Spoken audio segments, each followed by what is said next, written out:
everybody, and welcome to the Absolute Football Podcast, Absolutely Lower League, the show dedicated to everything from the EFL Championship, League One, League Two, Vanarama National League, the Vanarama National League North and South, the FA Cup, and the FA Trophy. I mean, we've got a lot of football to get through, a hell of a lot of football, and there is a double game week in some leagues as well, so I hope you are all prepared for the long journey, but I'm sure it will be a very fun one. Always is. Anything can happen on this podcast, as everybody knows. But of course, we have got some usual faces.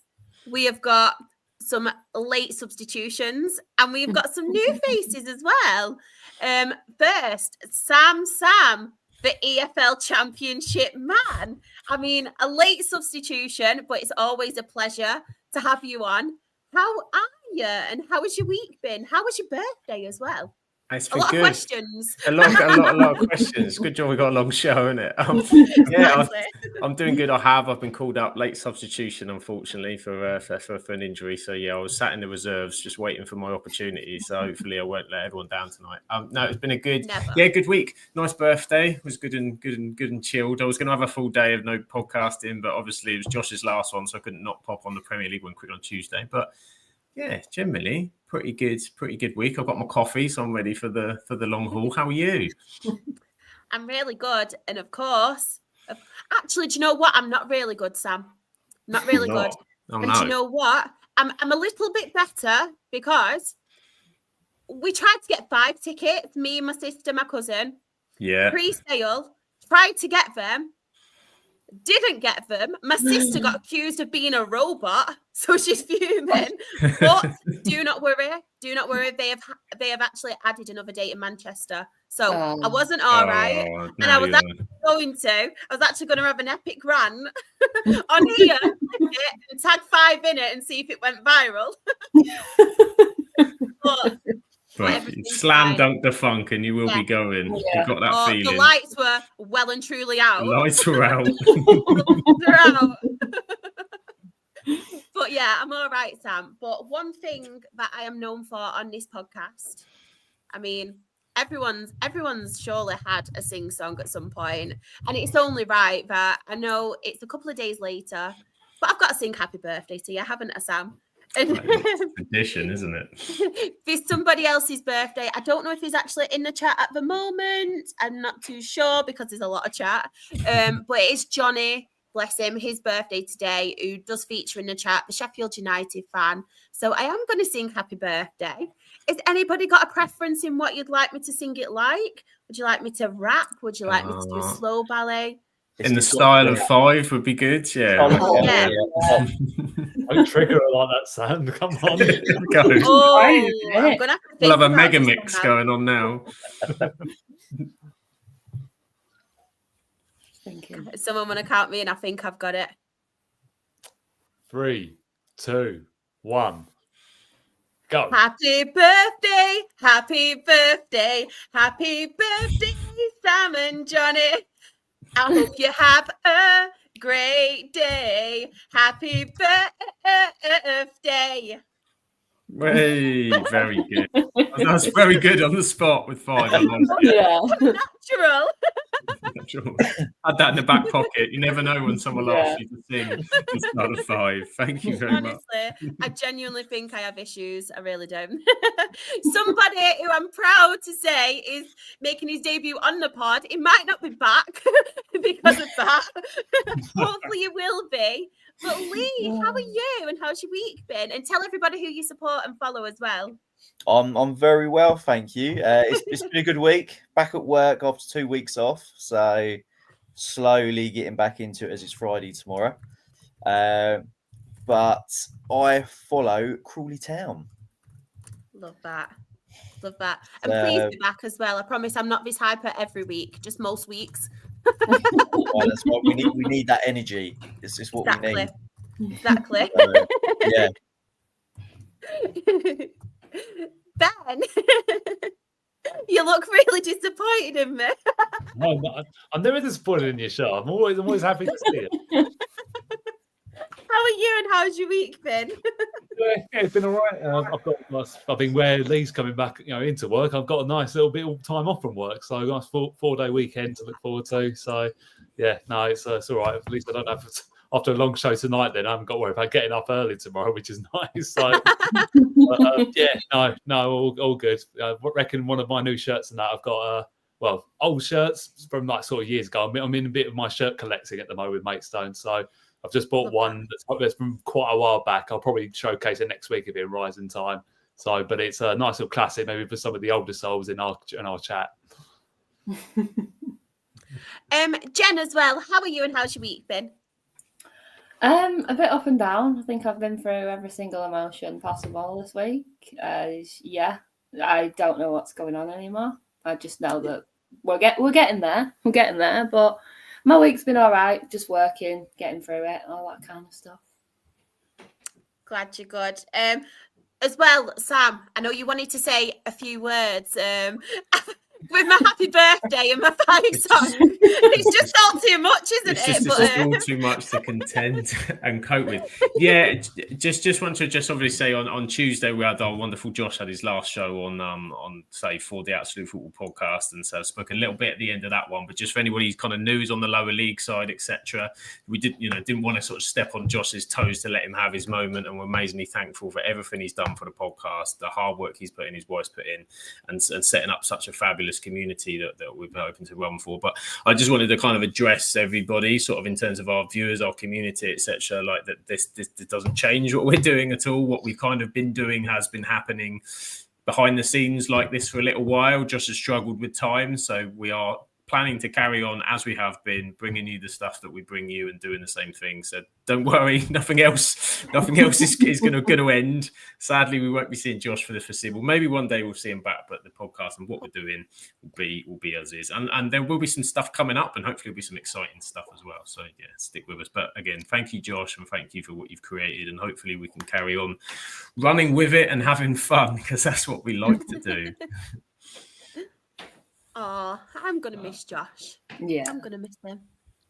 And of course, it's not just us. It's not just us. We do have a lot of people in the chat, so thank you for joining us. We have Graham. He's put, good evening, lower league legends. Oh, that's lovely. Oh, we've got Chris. We're friends for now. Might be the enemy soon. I'm only joking. We've got Simon as well. Evening. I do apologise to everyone as well. I've got a bit of a tickly cough, so please bear with me. I think it's all the singing. Luke, I'll read everyone. Let's just skip the National League. I think it would be good if we can, rather not speak about it. To be fair, Luke, I've done you a favour. I've saved it till the very, very last. So if you have to dip off, no problem. But I know you're not like that.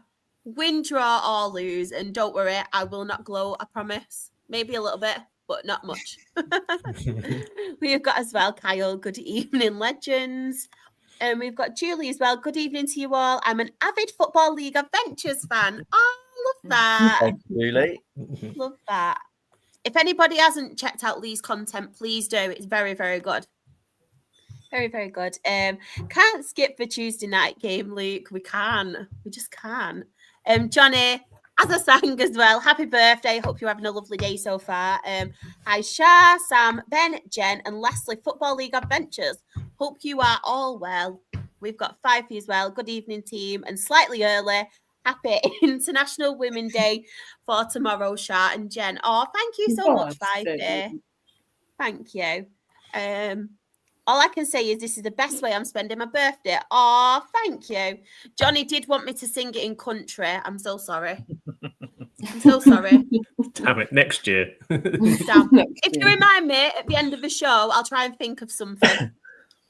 Don't remind me, though, because I'm really bad at country. Graham, I'm old. When you said you were trying to get 5 tickets, I thought, 5 tickets for who? Then I realised, I know. I was that annoyed that I couldn't get my 5 tickets this morning on the way to work. I listened to Venga Boys. I thought, no, I fell out with 5. Listening to Venga Boys. Sacked them off. Are there 5 of them now, Shah? Are they back to 5? Because it was 4, wasn't it, for a while? Abs and Jay Abs is are back. Of course. Abs was my favourite. That's why I want to go. I don't get a happy birthday song, but that's because mine's in a pre-season. Oh, remind me, Sean, I'll always sing you a happy birthday song, even if we're not on the podcast. You know me, I love a sing song. Song. Michael, see you all at the Crown Isle Arena. Always saying that to Chris, sorry. We'll have a very happy Michael as well. Johnny, thank you so much, Shah. Means a lot. Makes me feel better after a bad day in work. Oh, I'm really sorry about that. Must have been bad if my singing's made you feel better. Chris as well. I'm coughing quite a bit, damn cold. Same. And looking forward to this. Go on, Lee Penn, lad. Love it. Benga boys are elite. Playing Swindon in May. Buzzing. I love Benga boys. We are going to start in League Two, though. So any League Two fans in the chat, please get your match reports at the ready. But Jen, would you like to start?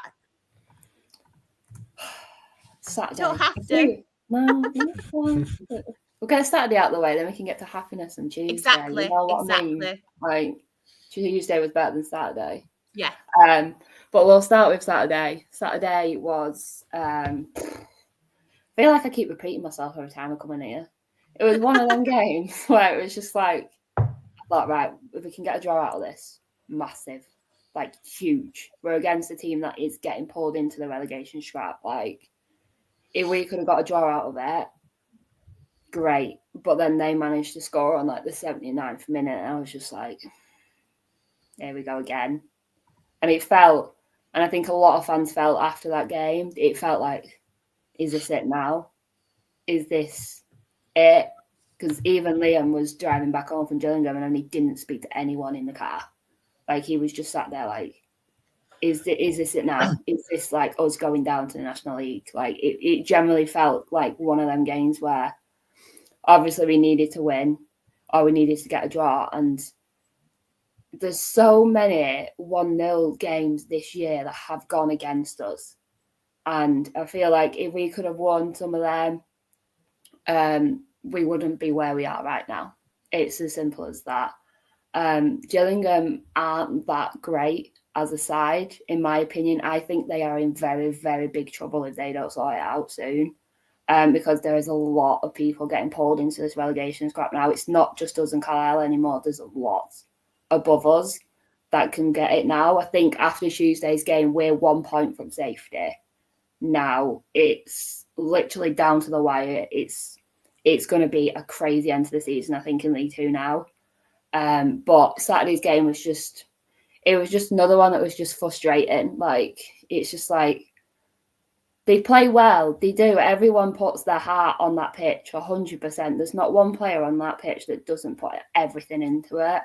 So as you come away with a loss, especially when you're so far away from home, well, you've got to travel all that way back while thinking about the game.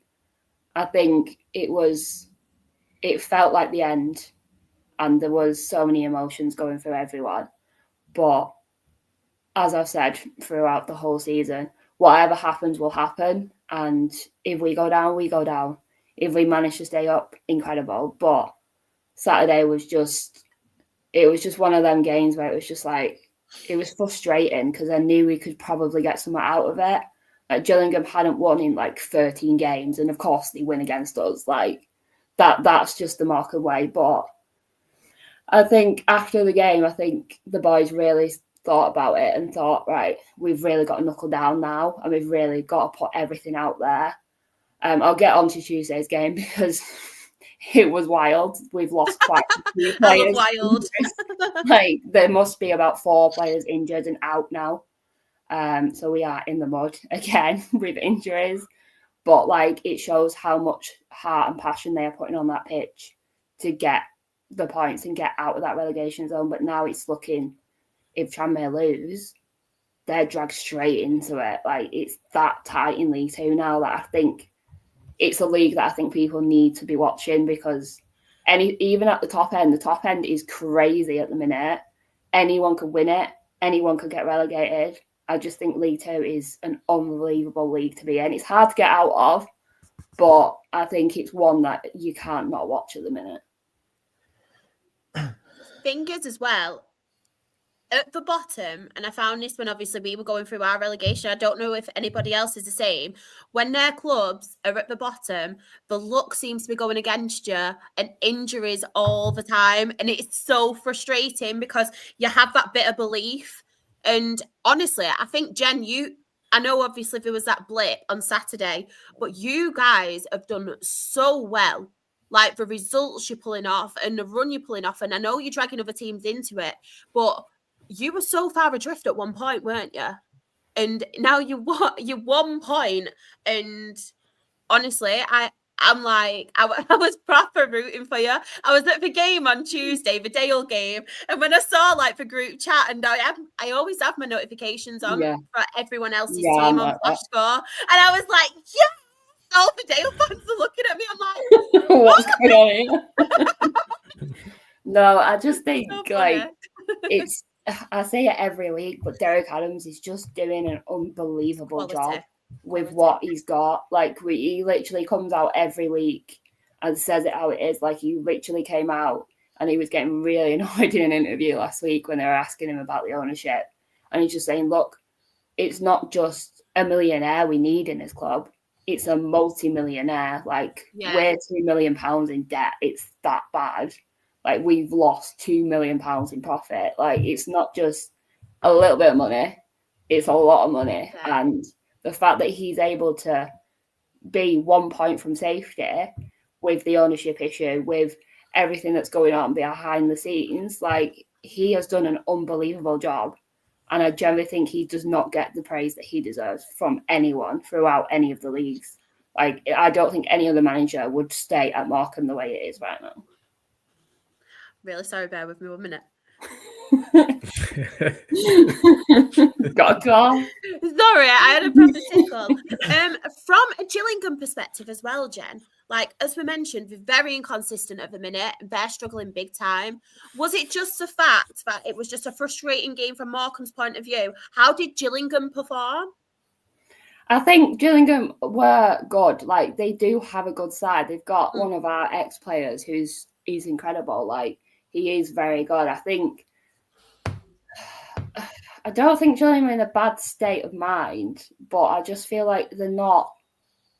I don't know if it's the manager. I don't know if something's not clicking, is it? Something's not right at that club. Like they have the talent there, but they're just really struggling to get the goals in. Like when they scored against us, it was just one of them cheapy ones, you know, the little slingy shots you get and you get lucky. Like it wasn't a fantastic goal, so it's a bit like I don't really know what's going on there. I think they'll be fine. I don't think they'll go down. I think it's going to be probably Tranmere that are going to get dragged into it.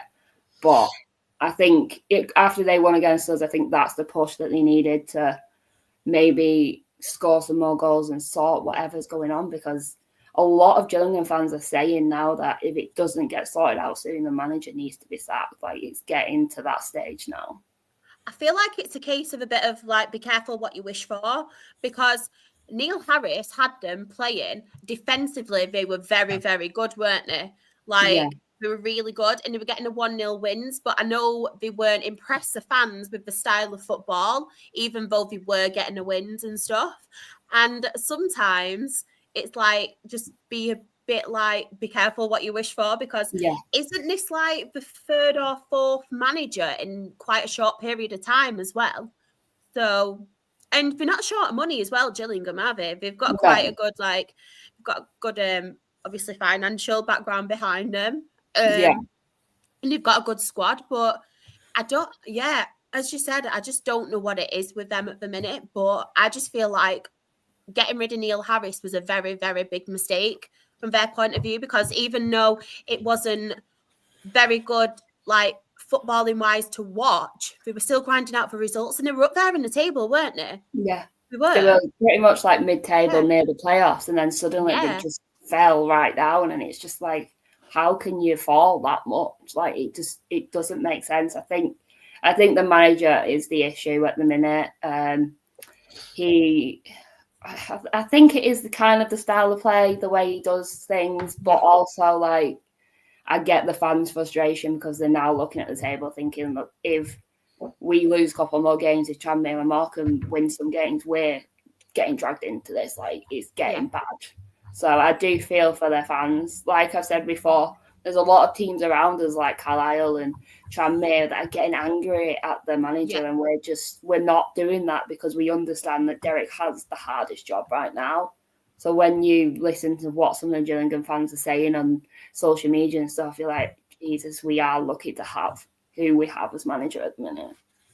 Definitely. Ben sat there like, told you so. Knew John Coleman wouldn't work out. I know that football club. I'm not being hating on Gillingham. I know that football club. It didn't suit them, that managerial appointment. And that's what they paid the price. Well, it's like they paid the price for it. You know, finally got a win, but I think that was Jen's saying, like, I mean, obviously, the thing is, that didn't really help them, though, did it? On Tuesday against Newport, which obviously we'll come on to. Oh, yeah.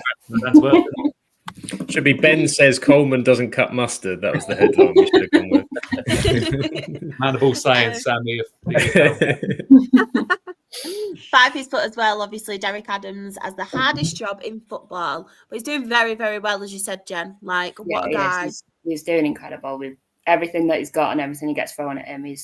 He's unbelievable. Like, he made me laugh on Tuesday because he just kept getting angry at, like, literally everything. I'm just like, yeah, you keep doing that, mate. You get another touchline ban. You've already had like 2 this season, but it's fine. We will quickly go to the weekend's fixtures. Well, a weekend including Thursday, but we were aware of this because it was live when we were on the pod as well. But we don't want to talk about that one, do we, Jen? Even though it was a very good result, we did cover it. We did cover it last week. It was a very good result, to be fair, for Carlisle. But Lee, I'll come to you first. Is there any standouts on here or any League Two results you want to talk about? I've probably got to say this. The standout for me is Doncaster. Yeah. This season they've just sort of, I wouldn't say surprised a lot of people, but I didn't think they would be where they are this season. I think they've got Billy Sharp down there. Yeah, they're struggling now. So obviously, when you have, we all know how well Billy Sharp's done in his career. So you know if you've got him, you're gonna get goals. And I think with the experience, that's the main thing that's helped him this season. Yeah, completely agree. It's really good having that experience, isn't it? Yeah. Yeah, really, really good. Especially in the lower leagues as well in League Two. 100%. Who should I ask next? Sam, the EFL man. Any standout for you? Well, so I think this is it. I need to do more EFL, and I'm Championship, working my way through with all my knowledge and learning. But no, adding to Lee, so on Doncaster, because I think Molyneux's the other one who's been excellent for them, and I'm particularly happy about Doncaster because I've got a cheeky bet in each league of people to go up, and I accidentally at the start of the season had Doncaster to win the league, not get promoted. So I would like a very late run would be fantastic. Those are good odds to get promoted. You're watching, lads. And there was a reason why. So I'll reveal each of my bets as we go through as we go through the leagues. But the other one there's two for me. One got a shout out and give some love to Uncle Nick and to Fifey because that's a phenomenal result down there at the bottom at Walsall, and I know Walsall have dropped like a stone recently from what looked like it was sewn up a little while ago. But I think their run was incredible. It was like 5 months home record or something that they snapped there. So, and now you look at where they're at in the table for what was going on. It's incredible, really, isn't it? So 100 goals seen as well this season for Swindon. So you're not getting bored down there either. So that's important. So good one for them. And the other one I would point out quickly as well was the steam train that's coming up League Two in Bradford City, who were just I know on an absolute tear. It's mental, isn't it? I've just literally been turning everybody over recently, and I think if I'm right, they won Wednesday as well. So incredible run for Bradford. Honestly, I'm gutted Dietrich's not here as well. I know. Like, I really want him to do it for Dietrich. Yeah. She'll have to come on for the promotion party the way it's going. Yeah. 100%.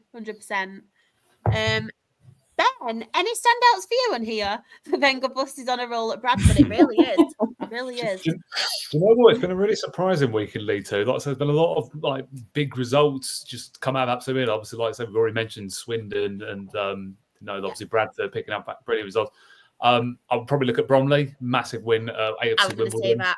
Yeah, I think Wimbledon. I'm pretty sure there were 12 games unbeaten before that game. They hadn't lost at home since November. And I think it was a Corey Whiteley goal as well in the second half. Got 3 points. I mean, like I say, we're talking about Bradford being the steam train. Bromley have come out of absolutely nowhere, and they're now in a good place to maybe potentially, claim a playoff spot. We really wouldn't rule it out. I mean, they're only 6 points off, I think, and they might have a game in hand. So it's certainly nowhere near over them. They just got to make sure they keep taking off the winter in places. But also got to give a bit of love as well to the team we haven't really spoken about too much, to be honest, this season, Colchester. Beating MK Dons, also Milton Keynes, sorry. I really like Danny Cowley, the manager. Like, I have a massive amount of respect for what he's done in the game, in the lower leagues and everything what he did with Lincoln City and Braintree and in Concord as well, his time there. Nothing would please me more to see him, have success at Colchester, because they're a club in need of a promotion from somewhere. Because I always remember watching the Away Days video, and they did a video down there, and they hadn't got a promotion for about 17, 18 years, which is absolutely mad. I think they're the longest serving team in the Football League that haven't had a promotion in that time. So their fans must be getting pretty bored of it. And that's the thing. Again, we've got a game in hand as well, and they win that. They close the gap to 3 points in the playoffs. So, yeah, I think they needed that against Milton Keynes, who just have really slipped down the table, haven't they? I think everyone would have put them in the least in the playoffs at the start of the season, but it doesn't look like they're even going to be close to that this year. But everybody in the chat's really sad about that. 5 Feet has put as well, credit to Holloway, wasn't convinced at the appointment, but we're much better these days. Yeah. Completely agree. One thing I did want to mention as well, I don't know if anybody was aware, Chesterfield did release a statement. Obviously, some really, really sad news. Obviously, their owner, Phil Kirk, has recently been diagnosed with inoperable cancer. So I just wanted to come on here because it really does put life into perspective, doesn't it? I'm really heartbroken for him, his family, everybody at Chesterfield as well. I just think it's really, really awful news, isn't it? Such sad news. I just wanted to address that. 5 years well put. Really sad news that. It really is, honestly. Just puts life into perspective, really, doesn't it? Definitely. Absolutely. We have got, as we said in the chat as well, Chris has put really sad news, and 5 P's put best wishes to him and the family. Midweek fixtures. Do you know what, Jen? Come on, you've been sad. You deserve to be happy now. Come on, you deserve to be happy. It's like football takes you through all these crazy emotions. Like, you literally go from thinking, oh my God, that's it. We're getting relegated. That's it. And then you play 4th in the league and beat them. Like, what is that about? Like, please tell me how that works. Because we're 23rd in the league. It's my birthday, Jen. It's that simple, you see. I'll just sprinkle my birthday magic for magic. you. Just magic. It said we're 4th as well. It's true. Sorry, Luke. That was a low blow. Forgot you were here, lad. But no, it was a fantastic game on Tuesday. Absolutely incredible. Everyone put a shift on that pitch, even though it's not very much pitch at the minute. It's a mudslide. But we're fixing it. I know that feeling. Don't worry. I don't judge. But no, it was such a good game to watch. I have never felt nerves like that since we got promoted. I think I generally, for the whole second half, I was sat there like, is it full time yet? Is it full time yet? Is it full time yet? And then the scoreboard broke. So we didn't even know what time it was. So we're all just looking at our phones thinking, oh my God, is it over yet? Is it over yet? But Liango had an incredible goal in the 20th minute. It was coming for a very, very long time. I can honestly say I don't know how Wimbledon are 4th. Like, generally, they are bad. Like, they shoot, but there's no one on the end of it. Like, there's no one there to put it in the back. So I think they're an all right team. I'll give them that. Like, they are good. But I think we were just much better. There was more grit. There was more, let's go for it. Let's see what happens.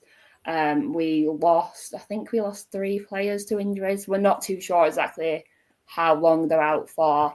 So I think that takes it to 5, maybe 6 injuries now. 2 goalkeepers are out, which is not ideal. Then we've obviously got a few others that went out on Tuesday. So our injuries are piling up again. But with the injuries occurring, it meant that it's been very, very hard for Tom White to get into the team at the minute because there's just some incredible, incredible players. But obviously, after one of the lads got injured, Tom White had to come on. It was an early substitution. I think it was like 35 minutes. He had to bring someone on. And he dominated. Like, I say it every week, but I'm just in love with Tom White. I just think as a player, he's incredible, especially from where he's come from. I just think for him to be in the league that he is and playing the way that he is just incredible. And if we can keep hold of him next season, that could be huge for us. But every single one of them players put their bodies on the lines. There was not one player on that pitch that wasn't covered in mud or had some sort of mud anywhere on their body at the end of the game on Tuesday. They put their heart and soul into that game. And I think after the final whistle, a lot of them just dropped to the floor because they were that exhausted. Yeah. Like, we have 23 players on the books. A lot of these players have played 90 minutes for the whole season. Like, they are shattered. They've had a Saturday game, a Tuesday game, and then they've got another Saturday game. So there's no rest for any of them. And I must give credit to the lads because it must be so tough to do this many games and not being able to rest because we only have 23 players. Like, it's as simple as that. And there's not one person on that pitch that doesn't put their heart and soul into it. And I think after getting that win, and obviously you clap all the players off, you're shouting at them, you're saying, well done, lads. And they generally looked relieved that they'd actually scored and they've actually won this game because I think this was the ultimate. If we don't win this, then we could be in danger. Like, Carlisle are doing all right at the minute. Tranmere got a draw on Tuesday. Like, it's looking like we need to go into every game now and win. Try and get as many points as we can out of the games because everyone around us seems to be picking up points. And I think for the lads, none of them want to go down. None of them want to have that feeling, especially when there's so many fans and everyone's behind them every step of the way. So I think for them to get that win on Tuesday just felt like such relief for them. And it was such relief for us as well because it was just like, oh, right, okay, we're 1 point away.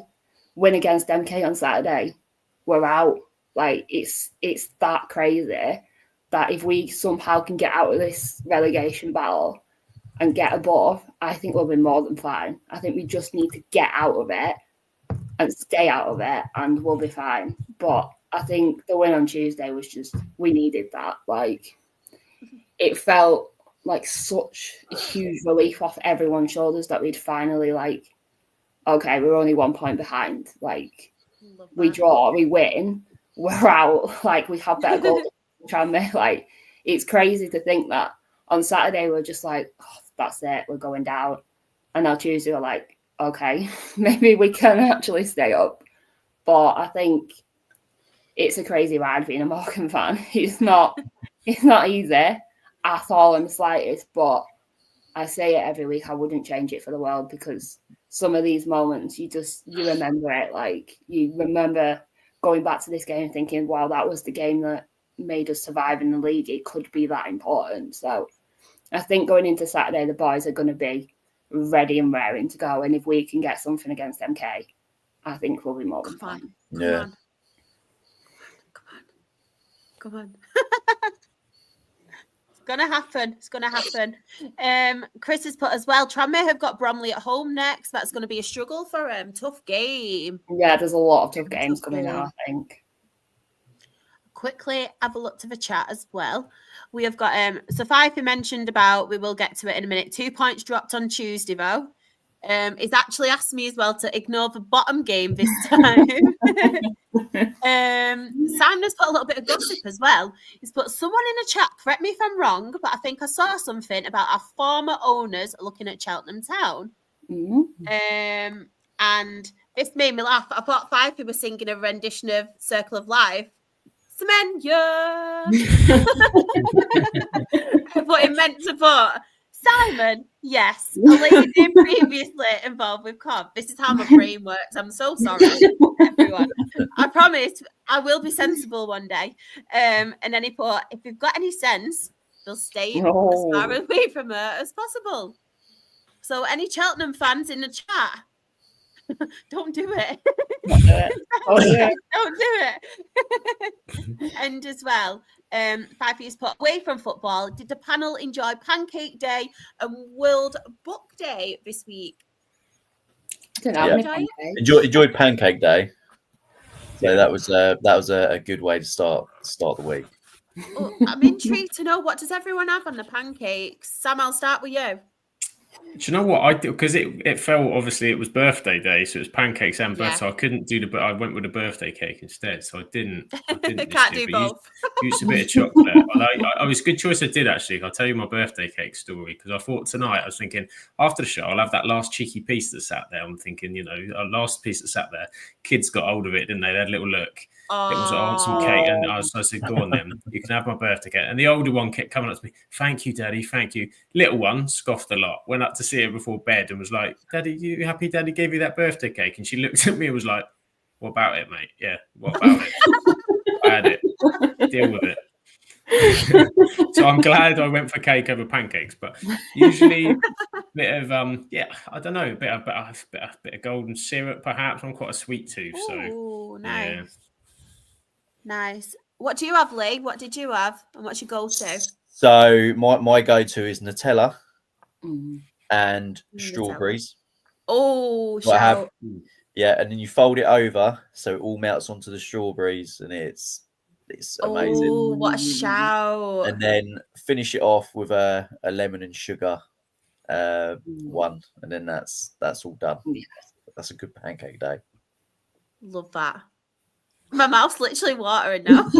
Jen, what do you have?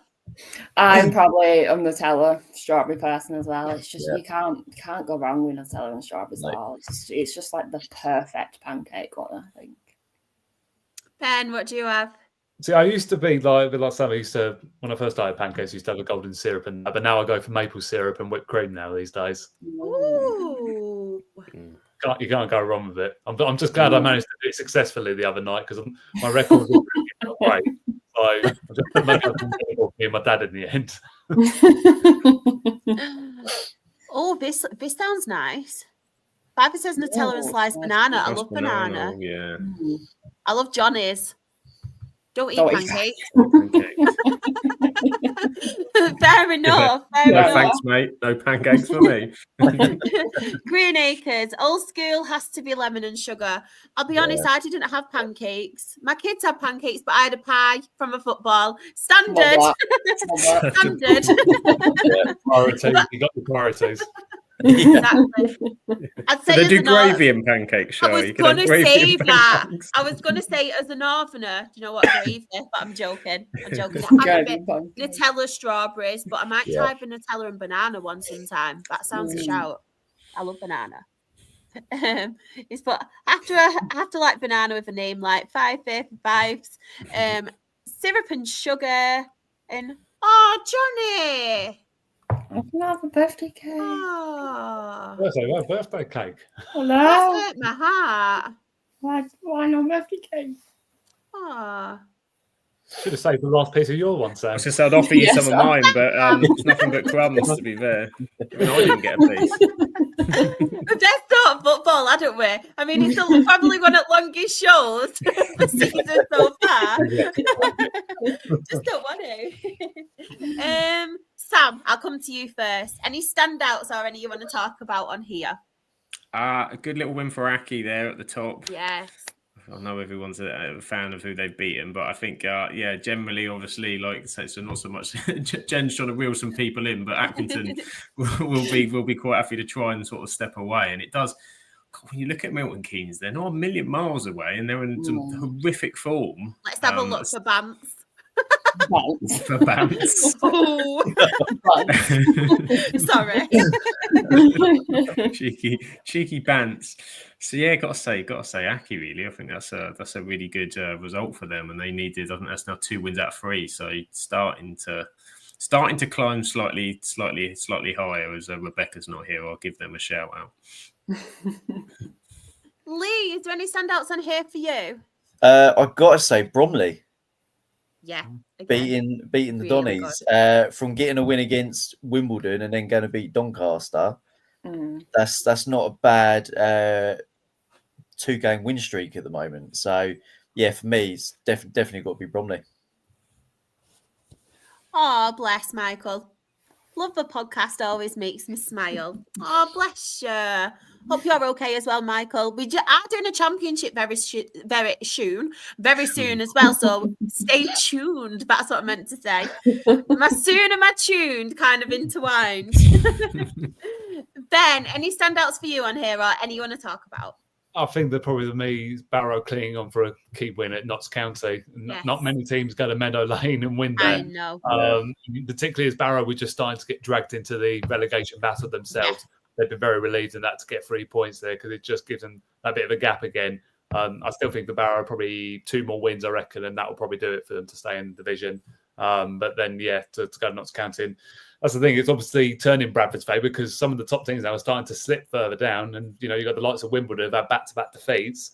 And, Notts County losing at home could well spin the promotion race a little bit more. But and that's like even now Walsall obviously starting to drop points now, aren't they? Because they were miles clear at one point at the top of the table. Now they're only 2 points clear at the top. So that shows how exciting that League Two can change. Like in the second, as Jen was alluding to earlier, it is such an exciting league at both ends of the table. To be fair, you'd want to be involved in it. Obviously, if you're not from a relegation point of view, but promotion race, yeah, why not? Everyone wants to be involved in it. These made me laugh. Simon mentioned always a good day when the franchise lose. If there is any Milton Keynes dons in here, please feel free to defend yourselves. Well, they have fans. When we went there, Luke, I always will say this, but when MK dons lose, that's a standout result. You mentioned this before, didn't you, Ben? Obviously, Colchester. People sleeping on Colchester, by the way, quietly doing okay. Completely agree. Johnny, this is why I love this community. Even when I'm down, you all know how to pick me up. So proud to call you all my friends. Oh, that's lovely. But please, first thing tomorrow, go and get yourself a cake. Please go and get yourself a cake. Get yourself a cake and put me singing on repeat. There you go. Grimsby, yeah, a shock result. Grimsby Tranmere, massive points, obviously, at the bottom. Obviously, as you mentioned, Jen, for Morecambe. I think it's a really big point for Tranmere and obviously Carlisle as well. Yeah. So very big points down at the bottom. And Luke, I wanted to dress up as one of the Gateshead players from one of my Gateshead programs. Oh, that was for World Book Day, bless him. Oh, I love that. Today. I saw that. That was great. That's ironic because my team have been dressing up as Man United players all season, and that's certainly not what I remember. Oh, poor Sam. I'll tell you what, though, you're still here. Like, despite everything, you still come on and you podcast and everything, no matter the results, though. Fair play. This is it. I still love the game, even if sometimes the game doesn't love me. But that's why we love it. In the chat as well, we have MK don't have fans. Graham put there's no MK fans in MK, let alone here in the chat. You never know. And Simon going full wheel Stone Raider. I thought that when I read it. Sam, are we swapping leagues or Johnny's coming for you? He offered, it's because you didn't give him that last piece of cake, Sam. He's coming for you He's going to take my spot in the Premier League, is he? Well, we can't be a permanent fixture on a Thursday. Yeah, surely not. But I'm not saying anything. We can't be having that. We've already lost one host for Premier League. I was going to say, who's going to host tonight? Maybe Anne or Dan. I was going to say someone who's coming up. I'm on the way down. But yeah, the League 2 table, because we will have to move on. League 2 table. So top we have Walsall and 68 points. Bradford City at second on 66 points, slowly but surely catching up on them. Doncaster Rovers are third on 61 points. Notts County are fourth on 58 points. AFC Wimbledon are fifth on 57 points.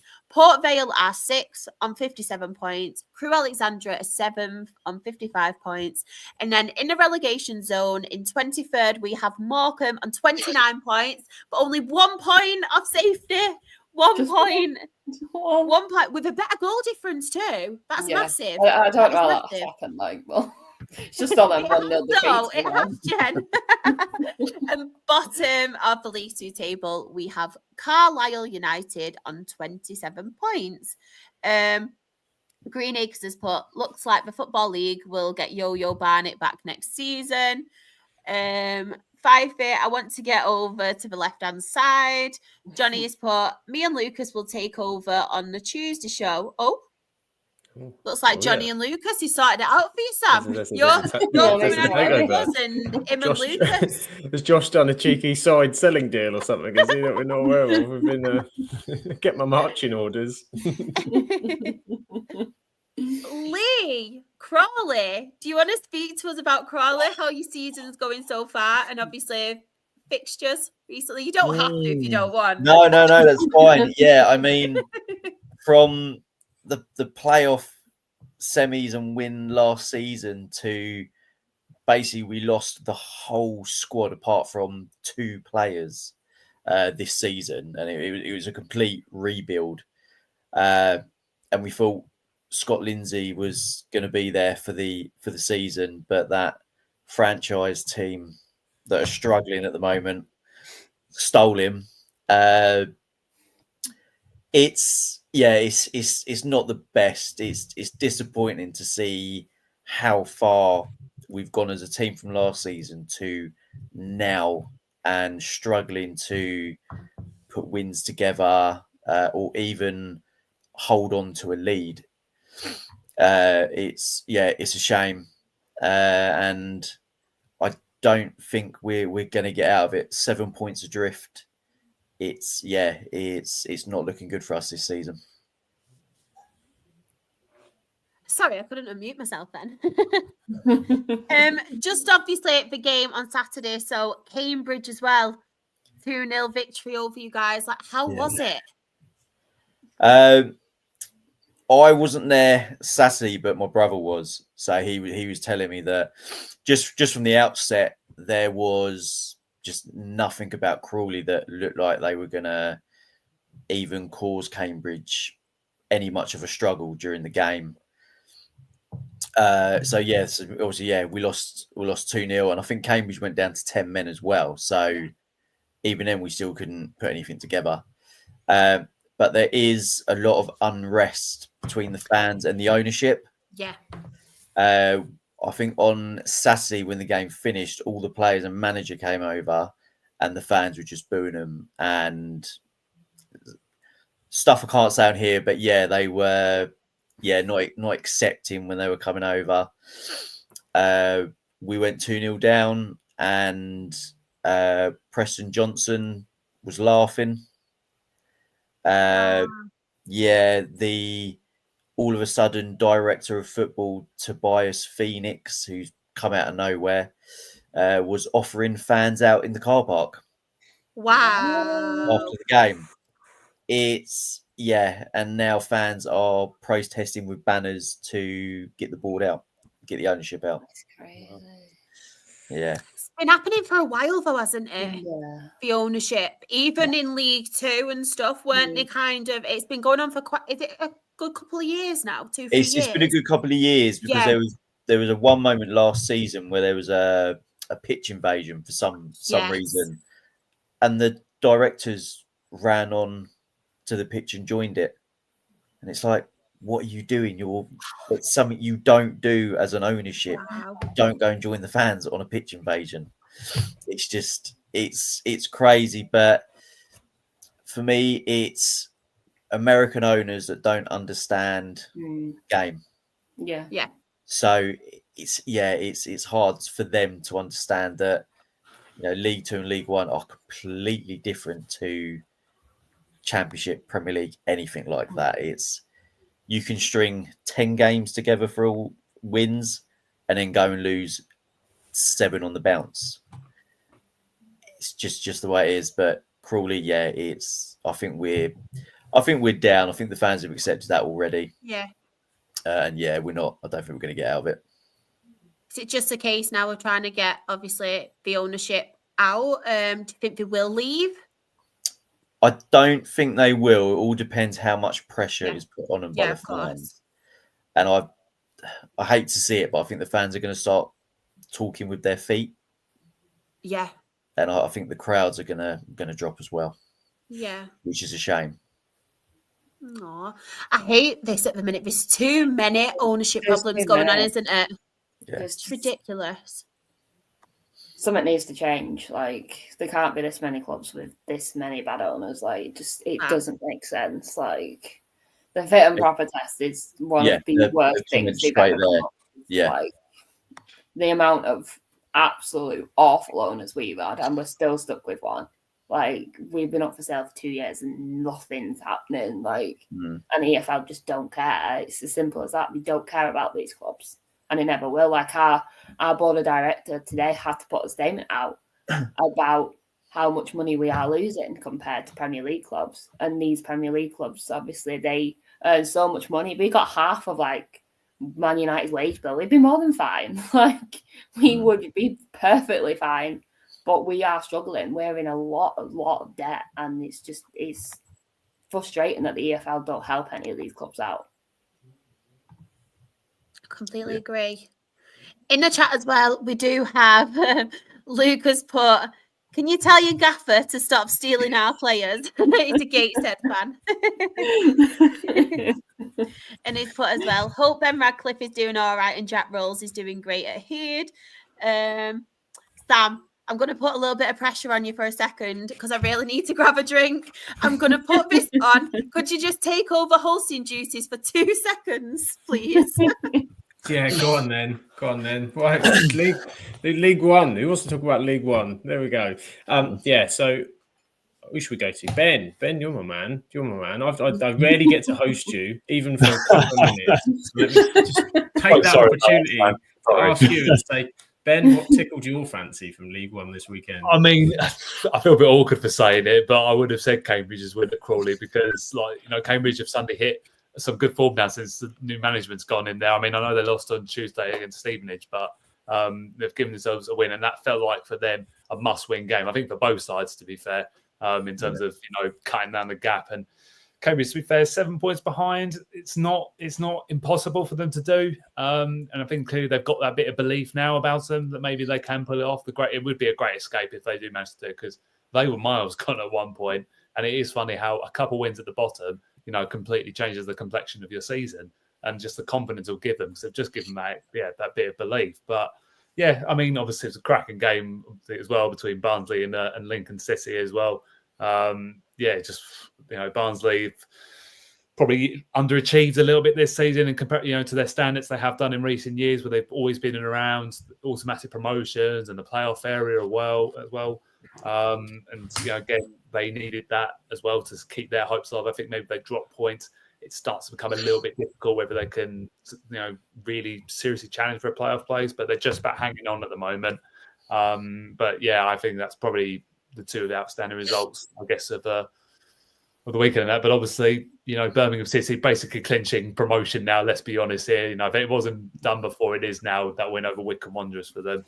which extends their lead at the top now to 9 points, which is incredible. But then again, you'd expect it for the wages that they've paid their players this season.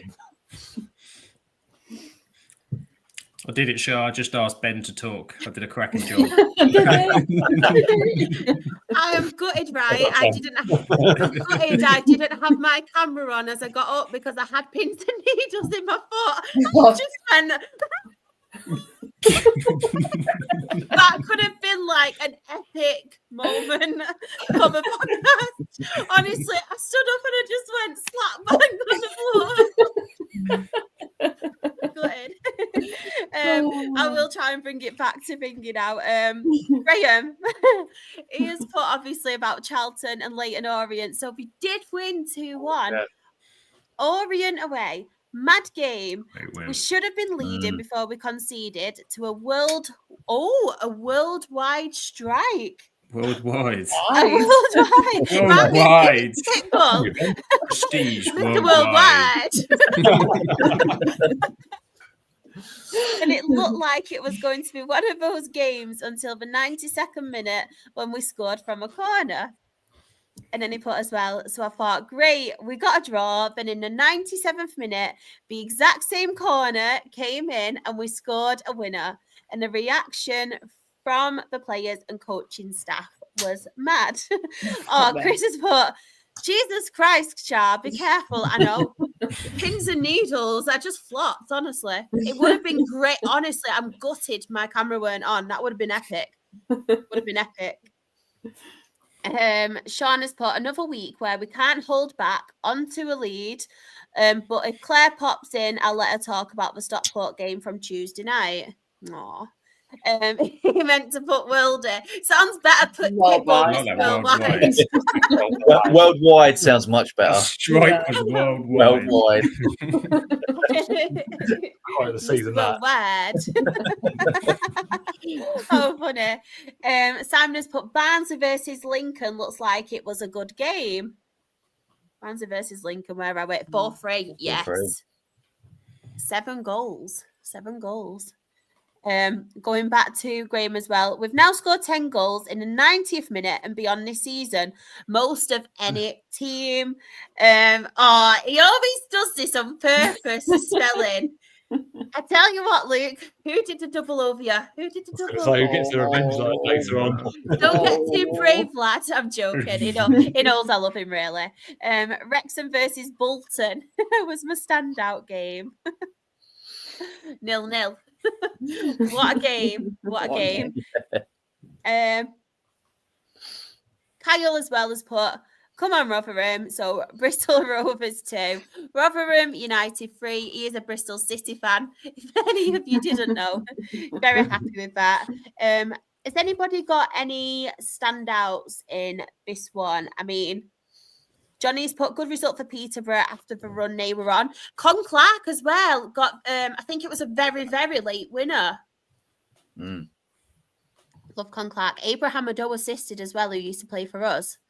So very good for Peterborough at the minute, because they were on a really bad run, weren't they, recently, Peterborough? I know they're still obviously not in the best position, but they do seem to be picking up a little bit of confidence. I know was it for Bristol Street Malters Trophy last week? I know they won on penalties as well. That they were losing, ended up getting it back to penalties, and then they did win on that. So they seem to be obviously fighting a bit more. I think they've got some players back from injury as well. So I think Kwame Poku is very close, I think, and he was on fire before he got injured. So I know a lot of championship sides were looking at him, weren't they, in the window before the season. So yeah, getting him back as well, they should be fine now. They've got some really good players, though, haven't they, to be fair, Peterborough? I feel like they've been getting a lot of young, they've been poaching a lot of young talents from the lower leagues, haven't they, especially in the National League. But as you mentioned, Sam, that's a massive, massive boost for them, 100%.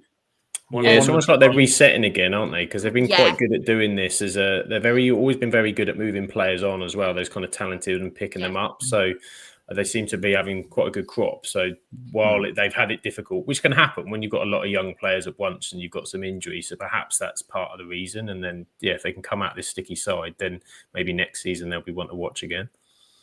They remind me very much each season, Peterborough, of like a Coventry, where they go on a really good run, don't they, towards like the end of season. Like after January, they go on quite a good run and start picking up the points. So it wouldn't surprise me if they do the same again, especially if you've got the players coming back.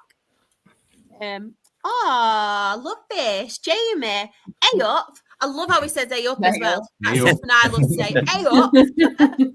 Hey up, I'm new to this channel. I'm a Sheffield United fan. Oh, we've got another recruit as well. Johnny's probably brought him into Holsby Lucas. I'm still at work until 4 a.m. Hopefully we can keep you company, but not till 4 a.m. Sorry, we might be close, but yeah, probably about 3. Oh, bless! I love this. All the people in the chat were obviously welcoming him, and he's put thanks to people in the chat. And who plays for Peterborough? Oh, Johnny, you know who plays for Peterborough. I mention it pretty much exactly. I mention it pretty much every week. And Johnny's put, welcome, Jamie, up the Blades. Any other standouts for anyone? Anybody wants to talk about on here? Just looking. I mean, just have a quick drink. Sorry. You got to say really, and I hate to say it, is Cambridge picking up the win and getting back on new management in charge now. So I mean, for me, probably Cambridge is a standout, and it pains me to say that. Oh, Sean in the chat as well. He's put, this is what, right? I know people don't like these kind of trophies, and it's the same with the FA trophy as well. But for certain teams who don't really win much, it's a shot of silverware. So I do get it. I do get the frustration. I do get the extra games. But it's a day out at Wembley. Yeah. And it's one of them. If like one of our teams got there, it's like we've got potential. I know obviously we play Spennymoor and I'm not taking them for granted at all. But when you're like in the semi-final and things, you don't usually have that shot of getting to Wembley. I think it's like massive. So my little rant on top of that, Shai, is the fact that I hate the one thing I don't like is trophies that like I get the sponsorship side and that's fine. But when the sponsorship relates to a place or a location, when it's a national competition, like you can't call it the Bristol Motors competition. Exactly. When it's everybody else, Papa John's, that's fine. I'd let it off if it was the Oggy Pasty trophy. That's perfectly fine. But the Bristol Street Muffins, it can't have a location in the name, surely. It's a national competition. I agree with that. Yeah. Absolutely, yeah. Bring back Johnston Paints trophy. We missed those days. I loved it. I love the Johnston speech. I used to like the Rumbelows League Cup. I'll take you down on the Rumbelows. That big Rumbelows clash in midweek. And Johnny said as well, I'm talking about Never. I'll let you off then. I thought you were having to think about Kean Hayes. I was like, I mention him every week. George Nevert's not been playing, to be fair. I think he's been on the bench quite a few times. Jamie, I can't wait for 4. Get back home. I'm sure it's open a lager. He's trying to say. I'm thinking that. I hope a lager as well. The milk cup. The milk cup. I don't remember it as the milk cup. Yeah, that was the milk cup, wasn't it? Yeah. Simon, the Bristol Street Motors Checker Trade Trophy, as it was when we won it, was the first trophy I saw Cov win and was one of the best days ever. I love that. It's memories, isn't it, at the end of the day? Yeah. Any other standouts? Any I want to talk about?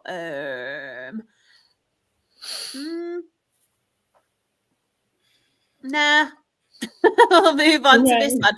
Let me pick one in here. I mean, for me, Bolton Wanderers 3, Birmingham City 1. I mean, come on, Bolton. Do you know what, though? I'm going to open my big mouth now. Hopefully you won't win it, but since Schumacher's took over, he is now up for contender of Manager of the Month. So you know what's going to happen. We're going to speak about how well he's doing this week now on this podcast. Next week, they're going to end up losing, aren't they? Because he's going to get the jinx.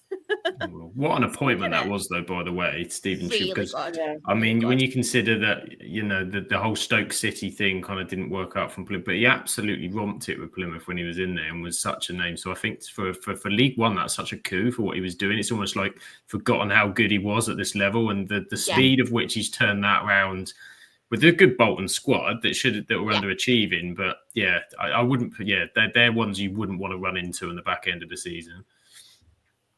I completely agree. I didn't mention this as well, sorry. Sean Maloney was actually sat by Wigan as well. I forgot to mention that. Thank you for letting us know, Johnny. Should we? Jamie's new. Should we go through and tell him? So I'm a Rochdale fan.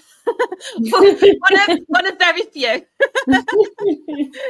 Sam, do you want to mention yours? I support every club in the EFL and some team that sometimes play in the Premier League that I won't name.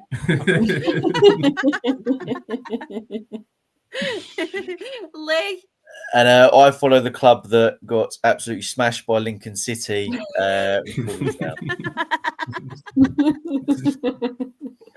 Jen? I'm an average, depressed Morecambe fan most of the time. Ben? I'm just your average Maidstone United fan. Everyone in the chat as well, if you want to interact with Jamie and let him know who you all support, have a great chat while we talk League One. Who shall I come to first? Ben, I'll come to you. Any standouts for you on here? It's hard to ignore him, I'd say, because I didn't pick him, to be fair, as my standout for the Saturday games, but I can't ignore Charlton at the moment. They're on a roll at the moment, aren't they? I think their fans are starting to believe that the promotion really is back on now for them. It's funny because obviously that 2 months ago, I think a lot of them were quite asking for Nathan Jones to be gone because they were slipping down the table, but he suddenly galvanised that squad again. And, you wouldn't rule him out of the automatic promotion race just yet. It's a bit of an ask for them to do, but even then they could easily slip out the playoffs by Saturday. But I think they're in a great position at the moment. They're hitting form. I always say you hit form at the right time and get into those last 10 games. You're hitting form. You've got the best chance out of anyone of going up. But so Wickham, I've got to be looking over their shoulders a little bit with Wrexham and Stockport catching up. But obviously the Addicts as well, will certainly stay on their tails. So that would probably be my standout. They win against Barnsley. I will just mention as well, Graham has put his match report in the chat, and again, to my expense, the spelling. So Barnsley at home can never say 1-0 is a comfortable win, but we never look like conceding. Players put in an absolute shift. We scored from the worst free kick ever seen, went under the wall. I love this. And the goalkeeper made a real Portuguese porridge of attempting to save it. I love that. Oh, Portuguese porridge. I love that. Tonight. Mr. Worldwide's my favourite. Just remind me of Pitbull. Covers his porridge as well. Exactly. Sam, any standouts for you on here? Well, it's a difficult choice between the 4 0-0s, which we love 4 0-0s in the fixture list, of course. I'd say, I don't want to, because everyone else has touched on Charlton, but they are my bet for going up. So their run is coming at a good time, Graham. So keep it going, keep them up there and keep them going. The only other one, I suppose, Rotherham, I'll say Leyton Orient, couple of tricky games for them after they've been on a nice little run, but Rotherham back-to-back wins, sort of picking them up into sort of mid-table and away from stuff. But yeah, there's not really a lot to choose. You said Wrexham needed that victory. It's a tough one now for Wickham, I think. Always that case where they have that fantastic season. Obviously, Bloomfield went and they managed to keep hold of some of their players in January. They probably didn't expect to, but it's just this back end of the season is going to be tough. And Wrexham have kind of still carrying that wave, aren't they? Promotion after promotion. They know what it is to kind of get it done at this stage too, and they'll really fancy their chances to reel them in. So I think it's a tough one and be an interesting race. But so Wrexham away at Huddersfield is Huddersfield are up there, so that's a good result for them to keep themselves in the fight. Completely agree. Jen, any standouts for you? I probably want would to have talk about said any nil-nils? Yeah, no nil-nils. I probably would have said the Bolton-Birmingham game. I think that's a huge win for Bolton, and we always love to see Birmingham losing with the amount of money they've spent as well. 100%. 100%. Lee, do you want to talk Crawley or not?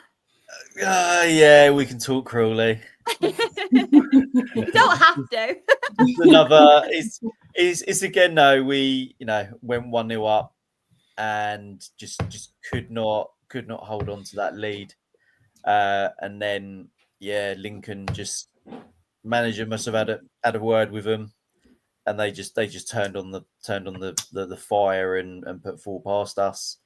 I think some of the players that are there aren't League One level. I hate to say that, but you look at some of the performances, and it's just not cut out for that division. Yeah. So I mean, well done to Lincoln. I mean, 4-1 win. That's a massive win for them. But again, it just makes it even harder for us to try and get to safety. Tell you what, let's have a quick look at the table as well. Just quickly in the chat, Chris has put Orient have lost 4 in a row now. I know, since the FA Cup. FA Cup hangover. Yeah. Happens all the time. Oh, Jamie has put as well, take care, everyone. Getting a coffee, then a start work. Boo. Thanks, everyone. Have a welcome. Take care. Bye for now. Oh, nice meeting you, Jamie. Bye-bye. Please come in again as well. Later, Jamie. Thank you. Oh, I love that. That's so cute. But yeah, Orient, it's not good, is it? No. Is it another case of an FA Cup run that can take your eye off the league form for a bit potentially? And maybe that's hit them a tad, but maybe that's having a big effect. I know it was a few weeks ago now, but it's dropping off a bit. Graham put as well, we got proper triggered by our celebration Saturday, Chris. Celebration police were out in force, especially with that worldwide goal. That'll be why. Worldwide, there were police worldwide. Exactly. That'd be why. It's put as well, fourth versus 5th Saturday, absolute football derby. Oh. I believe Claire's on next week as well, so. Oh, there'll be words that day. Yeah. I get me popcorn. Yeah. League One table. So top of the table, we have Birmingham City on 76 points. Wycombe Wanderers a second on 67 points. Wrexham a third on 65 points. Stockport County a fourth on 61 points. Charlton Athletic are 5th on 59 points. Huddersfield Town are 6th on 58 points. And then in the relegation zone, Burton Albion are 21st on 33 points. Cambridge United are 22nd on 29 points. Crawley Town, I'm sorry, Lee, are 23rd on 29 points. I always feel really bad when I read everyone's team in relegation on the podcast, honestly. It's awful. I'm used to it. And Shrewsbury Town are bottom of League One on 28 points. Championship, Sam, the championship man now. I'm just going to say that for every league. Every league, yeah. So the Croatian second division man. The championship. I'm absolutely loving covering the championship this season because it's just exciting from top to bottom. There's so much going on, so much good football being played, and so much resurgence as well in recent weeks. Like particularly down the bottom, there's teams that are starting to put little results together. And Luton's first win this weekend was under Bloomfield was much needed. Portsmouth are a strange side because their home form is ridiculous and their away form is ridiculous for other reasons. So it's not kind of putting stuff together. But I mean, the standout team at the minute have been Coventry, been on an absolute tear. And Ben will love that. I'm going to give Frank Lampard some props. Yeah, Simon said super Frankie Lampard as they absolutely fly out the league, which is also positive because they were my championship promotion bet this season. So let's keep that coming up. Let's keep that one going. Love it. But yeah, I mean, I think was it the Thomas Asante goal real howler from the goalkeeper. Got just completely done by the sort of flight of the ball and got out jumped. Goalkeepers never get out jumped from a sort of standing jump, but disappointing. He made some good saves afterwards, Jamie Cumming, but. Yeah, and Coventry's attack is starting to the goals are throughout the team as well. That's what's really impressive for them, that they're doing some, they're sharing it amongst. You got Ellis Sims starting to get back in amongst the goals and assists as well. He was struggling towards the start in the season. I think, if I'm right, someone might correct. I'm sure Haji Wright's back now as well. I think he come on at the weekend as well, and so he's going to be a massive positive for them towards the end of the season too. So, yeah, Coventry doing really, really well. And say, like, it was a strange game week, wasn't it? Because you had the FA Cup and then you had some sort of catch up on Tuesday. So probably the only other one I'd highlight is Hull as well. Hull at home to Plymouth. Really needed that result. They had a bit of a disappointing one against Cardiff last time out, and I think Ruben Sellers had kind of tried to drum up the home support pre-hand to get some using anything he could, because they needed that result. Pushes them a little bit kind of out of trouble, and starting to.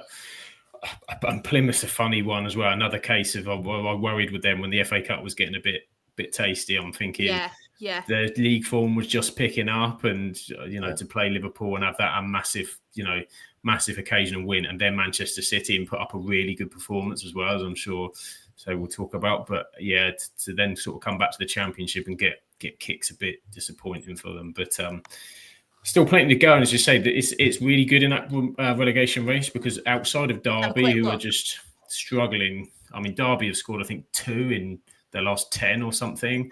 Absolutely horrendous in front of goal. But the others around them are starting to pick points up. While there is a bit of a gap between, say, Cardiff, Luton and Plymouth, it's flipping about a bit, and then there's not a massive gap between those above. Oxford have got the potential to be dropping into it, because they're really struggling too. So now the fact that Luton have got that win, you wonder whether it would give them any confidence to go. So yeah, Championship is very, very exciting. Do you know what? I just love football. Yeah. I really do love football. Very good. Honestly, very, very good. Simon mentioned as well, they've got the return of Mark Robbins on Saturday. Mark Robbins derby, yeah. Ooh. Just going back to the chat as well, sorry. Chris has put, getting Borough needed that result against Derby. They did obviously beat them 1-0. We've got a happy Kyle. Come on, City. Great result against Millwall. Obviously, they did beat them away 2-0 Bristol City at Millwall. And we've got Johnny as well. So he has put, away at QPR, have to say we started off poor. Should have been 1 down, soft offside. Then we went 2 up and then conceded a silly penalty. Happy with the win to keep track with Leeds. Love that, Johnny. Love that as well. Chris has put, Luton have Burnley next, Sam. Who knows how that will go? Well, it'll probably, although it didn't happen this week, it'll probably be a clean sheet for Burnley, because that tends to happen most weeks. But Cardiff snuck one past them this week. But yeah, that's a different prospect. Just to add on Bristol City, Sharp as well. I think it's in the season that they're having, because they've kind of snuck a little bit under the radar. They're not a million miles. There's a lot of teams in the playoff run that could kind of drop off a bit, but they're just kind of snuck their way in and got themselves into contention. But what Liam Manning went through, before Christmas, with the sort of sad death of his sort of baby son, took some time off, coming back. I mean, that must be it's obviously tragic way, but it kind of really galvanised, I think, the club all sort of together, and to then be sort of achieving these things in the second half of the season, that's a tremendous loss in his personal life and what's going on to manage that. And he's done such a great job. Bristol City's not one of the names you sort of go to in terms of big money signings, and when you look at some of what the sides around them have done and spent, and what they have in some of their squad, then Bristol City, one of their main attackers they bought, was it Fally Miuli, the young kid's gone out on loan already, so that didn't work, and they shipped out, but they didn't bring anybody else in January.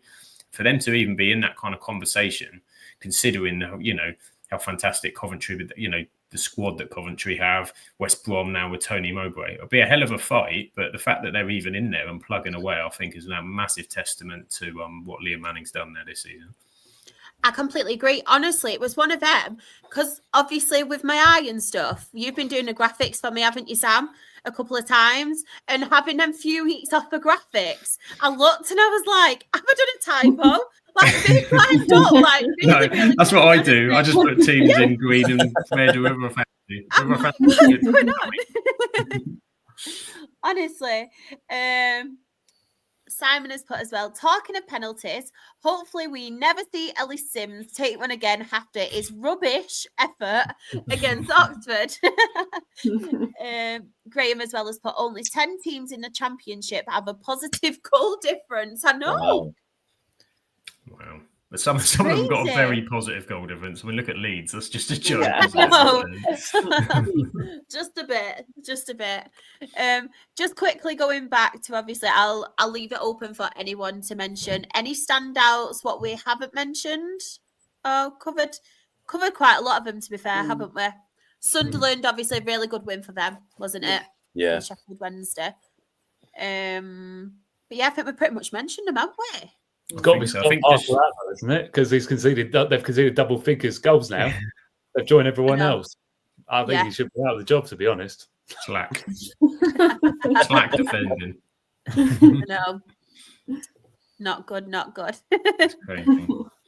Just on that Sunderland one, actually, Sharks. I see Graham mentioned it in the chat about Eliza Mayendo as well. Oh yeah, of course. I had this highlighted. Sorry, I'm sure Ant want it mentioned, but he scored a brace against them twice this season. He's only got 6 Championship goals in total, and 4 of them will come against Sheffield Wednesday. So I'm sure the Blades fans in the chat will enjoy that. As well, Johnny's put Sunderland's first goal should have been given because of handball. I mean, shouldn't. Bless him. So, Championship. Top of the Championship, we have Leeds United on 76 points. Sheffield United a second on 73 points. Burnley a third on 71 points. Sunderland a fourth on 65 points. A little bit of a gap, but I'm actually really chuffed for Coventry. I like Coventry and Frank Lampard. They are 5th on 53 points. West Brom are 6th on 52 points. It's very close, though. West Brom, 52 points. Bristol City below them, also on 52 points. And then Blackburn Rovers as well, also on 52 points. Ooh, exciting. And then at the bottom of the Championship table, we have Luton Town in 22nd on 31 points. Plymouth Argyle are 23rd on 30 points. And Derby County are bottom of the Championship on 29 points. We will quickly go to the next one. So it is FA Cup. We won't spend too much time talking about it. I'll read out the results. So Aston Villa 2, Cardiff City 0, Crystal Palace 3, Millwall 1, Preston North End 3, Burnley 0. I wasn't expecting that, I'll be honest. Bournemouth 1, Wolves 1, but obviously Bournemouth did win on penalties. Cunha, what are you doing? You're in my Premier League fantasy team. What are you doing for the second time? Stop being sassy. I'm fuming. Manchester City 3, Plymouth Argyle 1, Newcastle United 1, Brighton 2. That was in extra time. Sorry, Sam. Manchester United 1, Fulham 1. Fulham did win on penalties. And Nottingham Forest 1, Ipswich Town 1. But Nottingham Forest did win on penalties. Sam, do you want to talk about it or not? You don't have to. Yeah, I'll have a quick word. Yeah, I didn't get a... I thought I forgot. Yeah. No, I was on the lower league. I was like, I don't have to talk about Man United today. I was like, you don't have to. I will do. So, yeah, I've just watched them in the Europa League today, and it was pretty much a bit better, but not. It was a funny one actually watching it because the two games I've watched against Fulham in the league this season have been awful. They've been the most boring games. It's not a great. We don't match well together. I mean, United have had some crazy games this season, but that was really boring. The one at the weekend was I got to the stage where I was watching a bit of the first half, and I was thinking, well, actually, this is a bit better. Or we've made a couple of passes in a row, and I just realised that my expectations have just come all the way down here. And I sat back, was like, going, no, this is actually trash. This is not. It's not great. What I'm watching. There's no attack. There's no the creatively going forward, we've got no one to score. You know, there were times where we should have put Fulham away at times within the game. And then it was just one of those where, as it kind of went on and it went to penalties, 6 fantastic penalties to start the shootout, by the way. All of them were superb.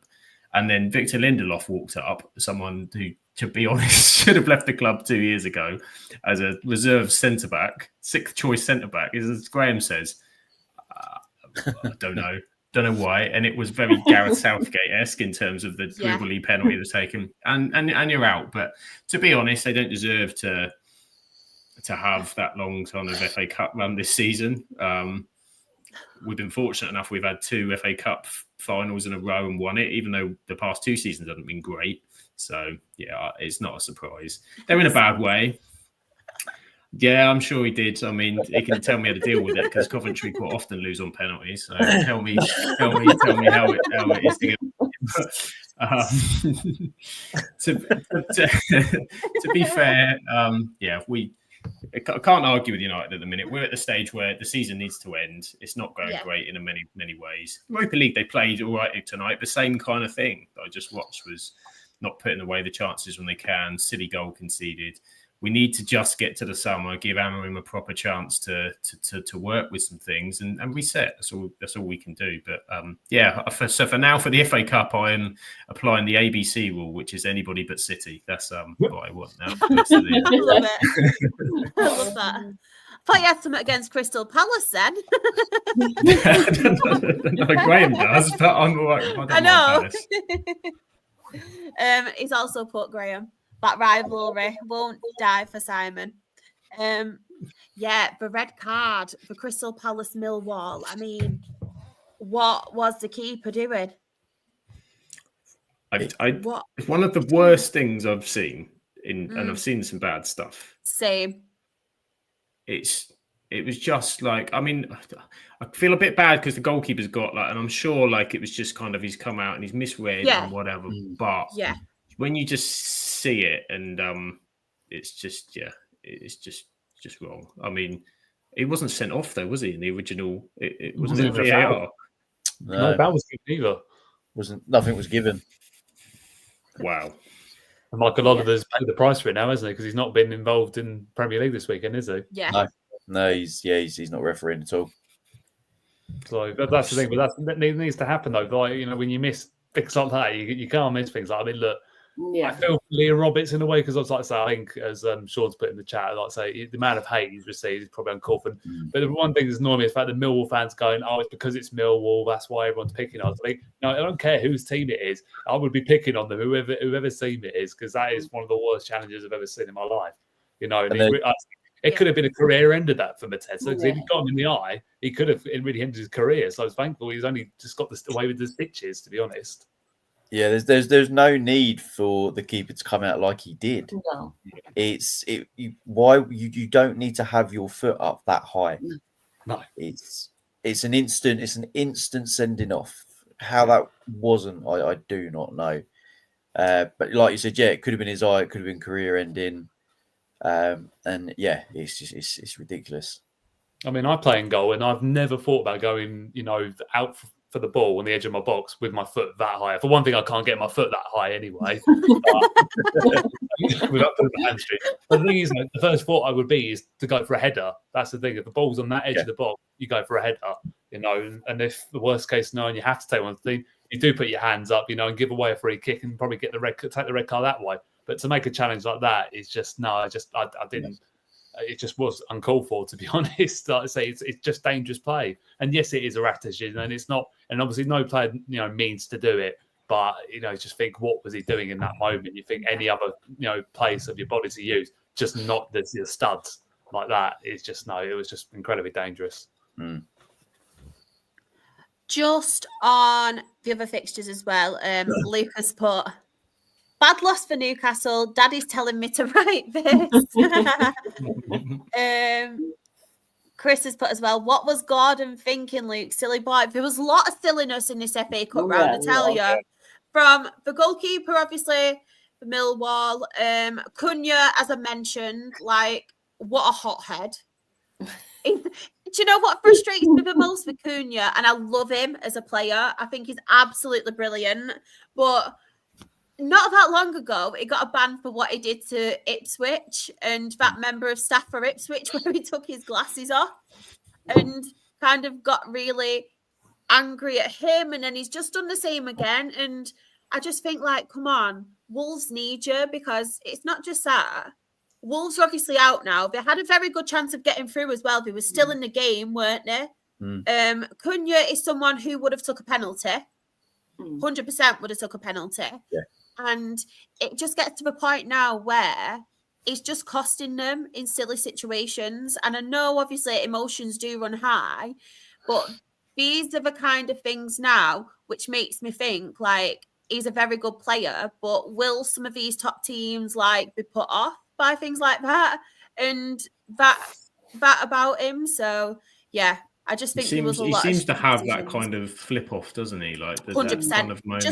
It was really weird because I saw some stuff that they were posting. He'd done some great charity work with some kids, I think, in the week or something. So clearly, I got the sense that there was a bit of a PR exercise going on with him and saying, but then it's just stuff like this. It's nonsensical stuff. It's things that he shouldn't be getting. I mean, I was surprised that the length of the ban that he got for the incident with the Ipswich guy, like it was because it was kind of an unprovoked. Well, not, but do you know what I mean? If you do that on the street, you'd have been sacked up. So 100%.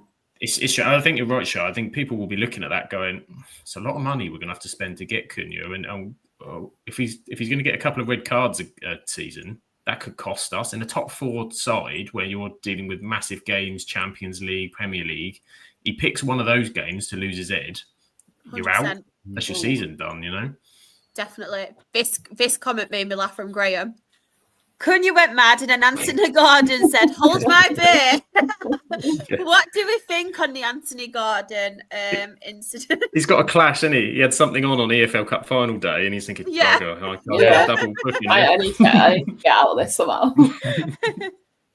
It's just the interview that someone posted about, I think after they beat, was it Arsenal, and said, like, I've never played at Wembley, you know, for my club. It's like, we're still not going to be, mate, honestly. I know. I never saw the Gordon challenge. I haven't seen it, so I don't know what did he actually do across the face and everything, like, you know, off the ball, and we'd already blown for a foul. That's, I think, already offside. Yeah. Like, the West had already been blown, and he'd already started to go for it. And that's just so stupid. You think when you cut finals, like, was it 2 weeks away? And like, that's the thing now. That's a big loss to Newcastle as well in that final, because I genuinely had a small feeling that, do you know what? I think they might beat Liverpool in the final, because they've had the disappointment against Man United a couple of years ago, and so you think maybe might be their time. But that's a big, kick in the balls for them, really, because they needed him on that day, and there's no way he's going to get rescinded. I'll tell you that. So big loss to Newcastle. He's given Liverpool some headaches in the past as well. You know, they played really well, kind of behind Trent, and that would have been a real outlet for them. So I think Newcastle, I think they withdrew it. They didn't even bother going for it in the end, because they know he's not going to get rescinded. So yeah, it's a big miss for them. It's frustrating. It's just silly, isn't it? Anybody else want to add anything? I know, obviously, it wasn't the best result. Manchester City did come back, but very good for Plymouth. And a really good header as well, wasn't it? The goal. Yeah. We're so happy that we managed to score a goal. Yeah. At least that wasn't the ball's fault, was it? So it's a missed by Owen saying, goodness me, I'm getting fed up with the manager saying it's the ball's fault. You swear they train with it during the week, don't they? And it's the balls in the warm-up, but yeah, it's the ball's fault they can't score goals. Honestly, the game is gone now. This game is gone. Yeah. I mean, just the Preston result as well is just like 3-0 against Burnley. It brings the excitement back still that a league like Preston North End are in. Is it quarter-final draw now? Yeah. Yeah. So they're there in the quarterfinals. Yeah, it's just. The magic is still alive. I love that. And what a goal as well from, I think it was Brady. Was it the first goal? I'm sure it was Brady, the first goal. It was a really good goal. Really good goal. Next one. Get ready, Chris. Send in your match report. So, FA Trophy. Sittingbourne 0, Aldershot 3, Oxford City 2, Woking 2, but Woking did win on penalties. Rochdale 2, Altrincham 0. Obviously, I'll speak about that in a minute. And Sutton United 0, Spennymoor Town 2, and then that was a quarter-final. In the semi-final, Aldershot have Woking, so that's a massive game for them, a very tasty game as well. And obviously, we did get Spennymoor Town. Before I do the talking about our game, I will go to Chris, bless him. Oh, it's a big long one. I should have. Oh no! Oh no! Happy birthday! As soon as I said it, I thought, no. I had to just own it in case. I was like, no. Graham, easy tiger. I know. Up Ryan East. Yay, Ryan East. Sorry for another 3 pages chat. Do you know what, Chris? I'm loving these 3 pages because I will send your match reports into Jim McNulty. He will know all about play. Agent Shaw. I know how we play. She's got a 78-page Word document from the season. Graham has put clip that Sam. Honestly, as soon as I said it, I thought, oh no, what have I done? Yeah, keep it PG, please. I do apologise. I'm sorry. I didn't actually mean it like that. I meant the match report. I'm so embarrassed now. I've gone bright red. Right, I need to compose myself now. Sutton FA Trophy. It was well worth a 4 a.m. start, but I've got myself all tongue-tied now.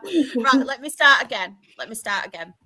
Sutton in the FA Trophy away. It was well worth a 4 a.m. alarm for this game. Travelled all the way down to Sutton. It was on the 15th minute when Glenn Taylor put a lovely half volley into the back of the net.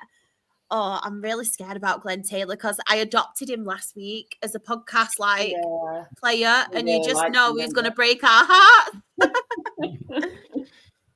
A lot of pressure after that until half time, and a lot more pressure in the second half. Brad James and our defenders put their bodies on the line to block shots, but it was on the 84th minute.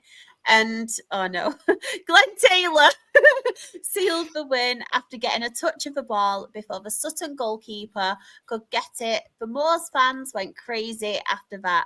Now we face Rochdale away in the semi-final. Oh, I'm so nervous for that game. I'm so nervous. And do you know what? I actually said it to you guys, didn't I? Off air before we started. And what frustrates me the most is a lot of our fans are underestimating Spennymoor Town, and they're like, oh, we've got the easiest draw, blah blah blah. And it's like, on paper, yes, they are a league below, but do not underestimate the teams lower down because they're here for a reason. Like, they're more deserving. They're deserving as well. They are here for a reason. They've got this far.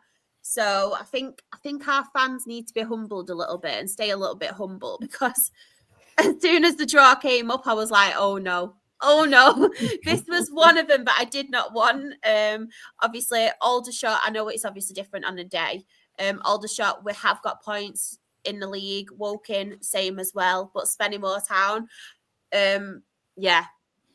Ugh. Plus, it's a semi-final, so you know that whoever you play is going to fight for their life. And so particularly for someone like Spennymoor, who are looking at this going, this may be like an opportunity that you can't 100%. Count on. So for them, it's their opportunity to get to Wembley. It's massive. You know, they're gonna throw everything at it. So yeah, it's one. I think I said to you off air, and it's tough. Like say from my Man United experience, playing teams lower down in the later rounds is difficult because everybody wants you to lose in terms of a neutral position because everyone loves the underdog, and you know that they're just raised, and it's a different game entirely, and you have to manage that expectation and your own fans, because your own fans get 100%. Frustrated if you're in a position 100%. Where you're 0-0 after half an hour, 40 minutes. the home fan, your own fans can be your worst enemy, because everyone goes, we should be putting this team away. This is ridiculous. 100%. And then suddenly you're in a then it can turn on you and you're in a nightmare.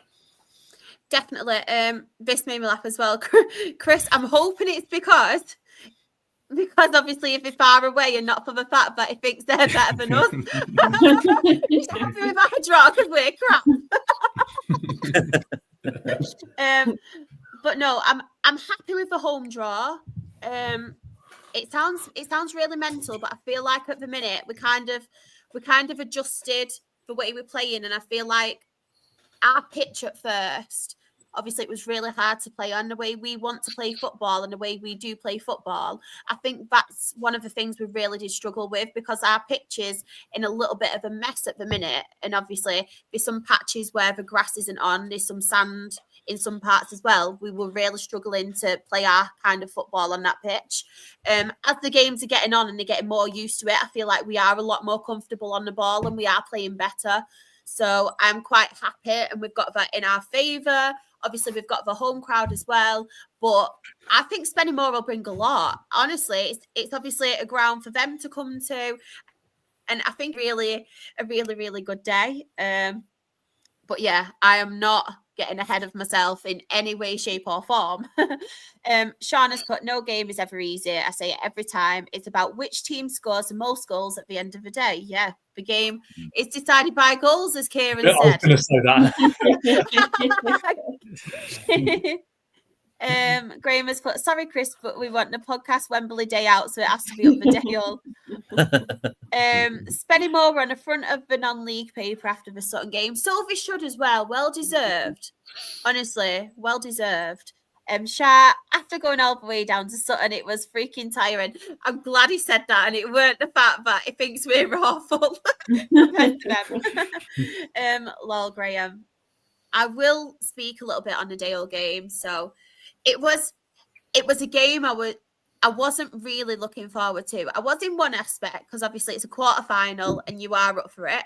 But everybody knows, sat here and who do listen to the podcast, I big up Altrincham a lot. I think they have some really good players. They play some really good football. What I was really happy about, though, in one aspect is I've come on here a couple of times this season and said the more physical teams we struggle against. Altrincham, similar to Gates said on Tuesday, which I will go into later, Altrincham were perfect for us because they play a similar style to football as us. So it really complemented us. Our midfield as well were really good against Altrincham. Ryan East, Harvey Gilmore and Adi Barlow. Obviously, we did go 1-0 up. Jay Bird, who we have on loan from Exeter.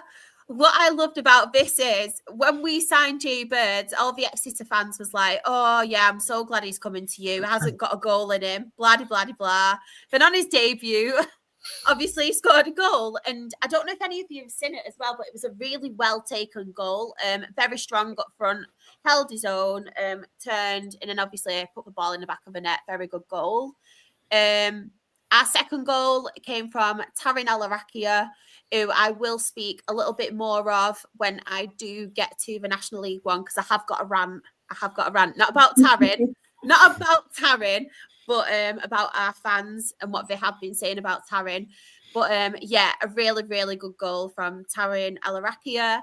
One thing I did want to mention about Altrincham was we did obviously beat them 2-0, but they did play very well. They had a lot of chances, Altrincham. Our keeper, Sam Waller, was absolutely brilliant. A couple of saves. I think I did share them on Twitter as well. There was this one save where I think it was Alex Newby. Alex Newby had a shot, someone who I am familiar with. He did play at Dale, and it was like a double save. He saved it, and then he saved it again straight after with his legs. There was one as well where someone took a chance from, I think it was the halfway line, and Waller, to be fair, shouldn't have been out of his net, but he got there back in time and just pulled off this wonder save. Could have bit us on the backside. It shouldn't have been out of his net, but, you know, that's how we do play. But yeah, hats off to Altrincham. They did have the chances. I don't want to just come on here and say, oh yeah, easy 2-0 win, because it wasn't.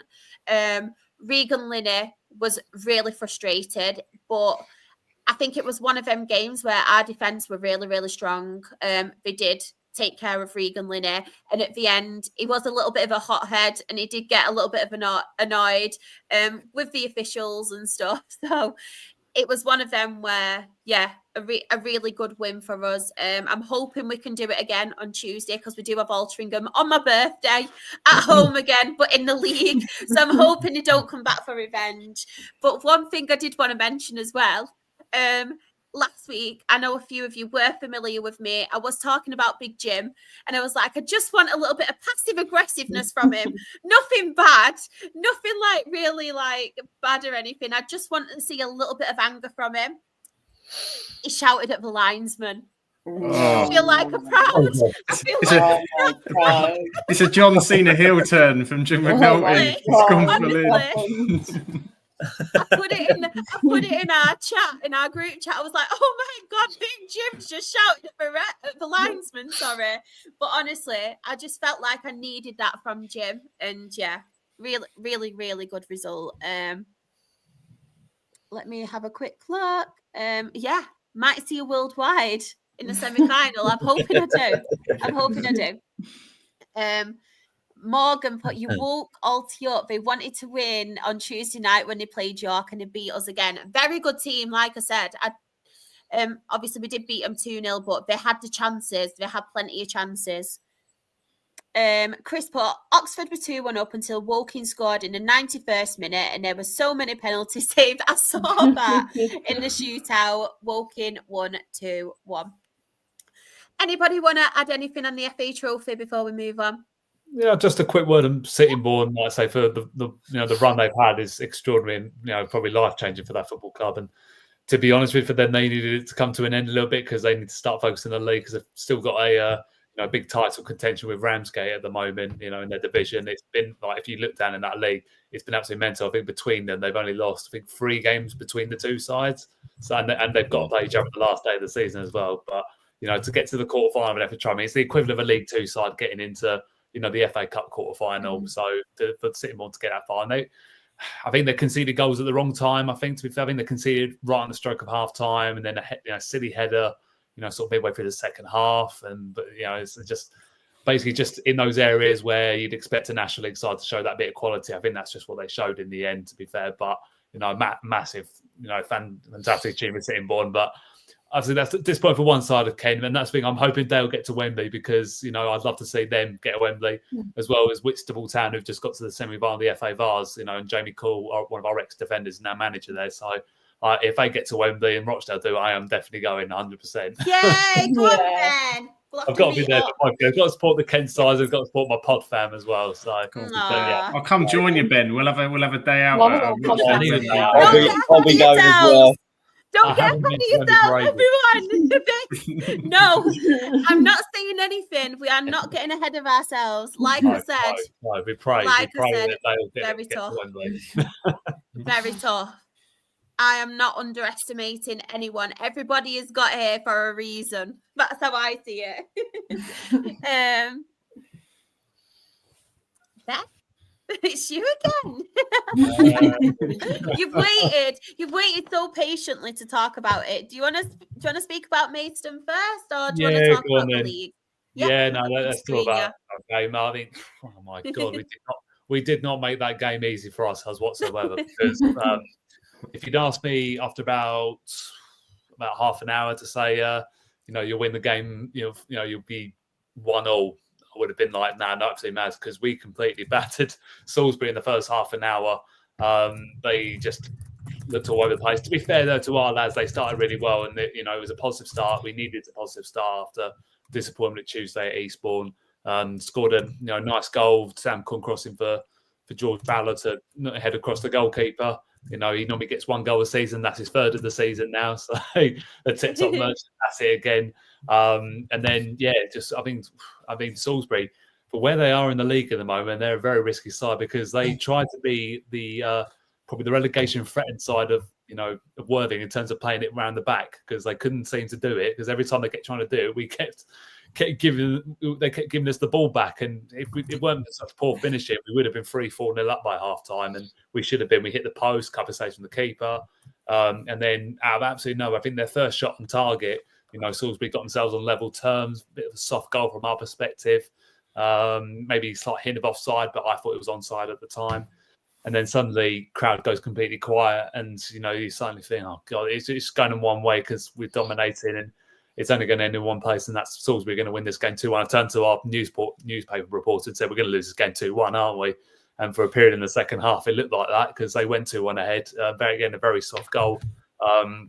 Their player was given probably too much space in the around the 6-yard box, smashed it underneath Andre Jr. And then suddenly you think, oh God, like we can't afford to drop more points if you're trying to cement a playoff place. Because for me, the title race is gone for me, and it is a case of securing playoffs. And I thought we can't lose to like Salisbury. It's no disrespect to them, but then thankfully we were given a very charitable penalty. Not long after Solwanja Smith, who was the king of earning penalties last season. He earned 9 last year, and he's got his first one since he's been back. Definitely not a penalty for me.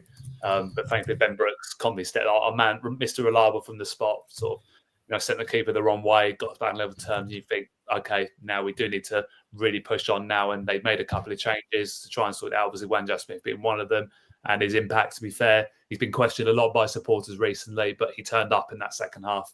And, in a sort of 88th minute, typical Maidstone fashion, decided to have a shot, which took about 2 deflections or something on the way through. We were joking with him after the game to say that it was an own goal, because we didn't want him to start going on this TikTok saying, "I scored the winner."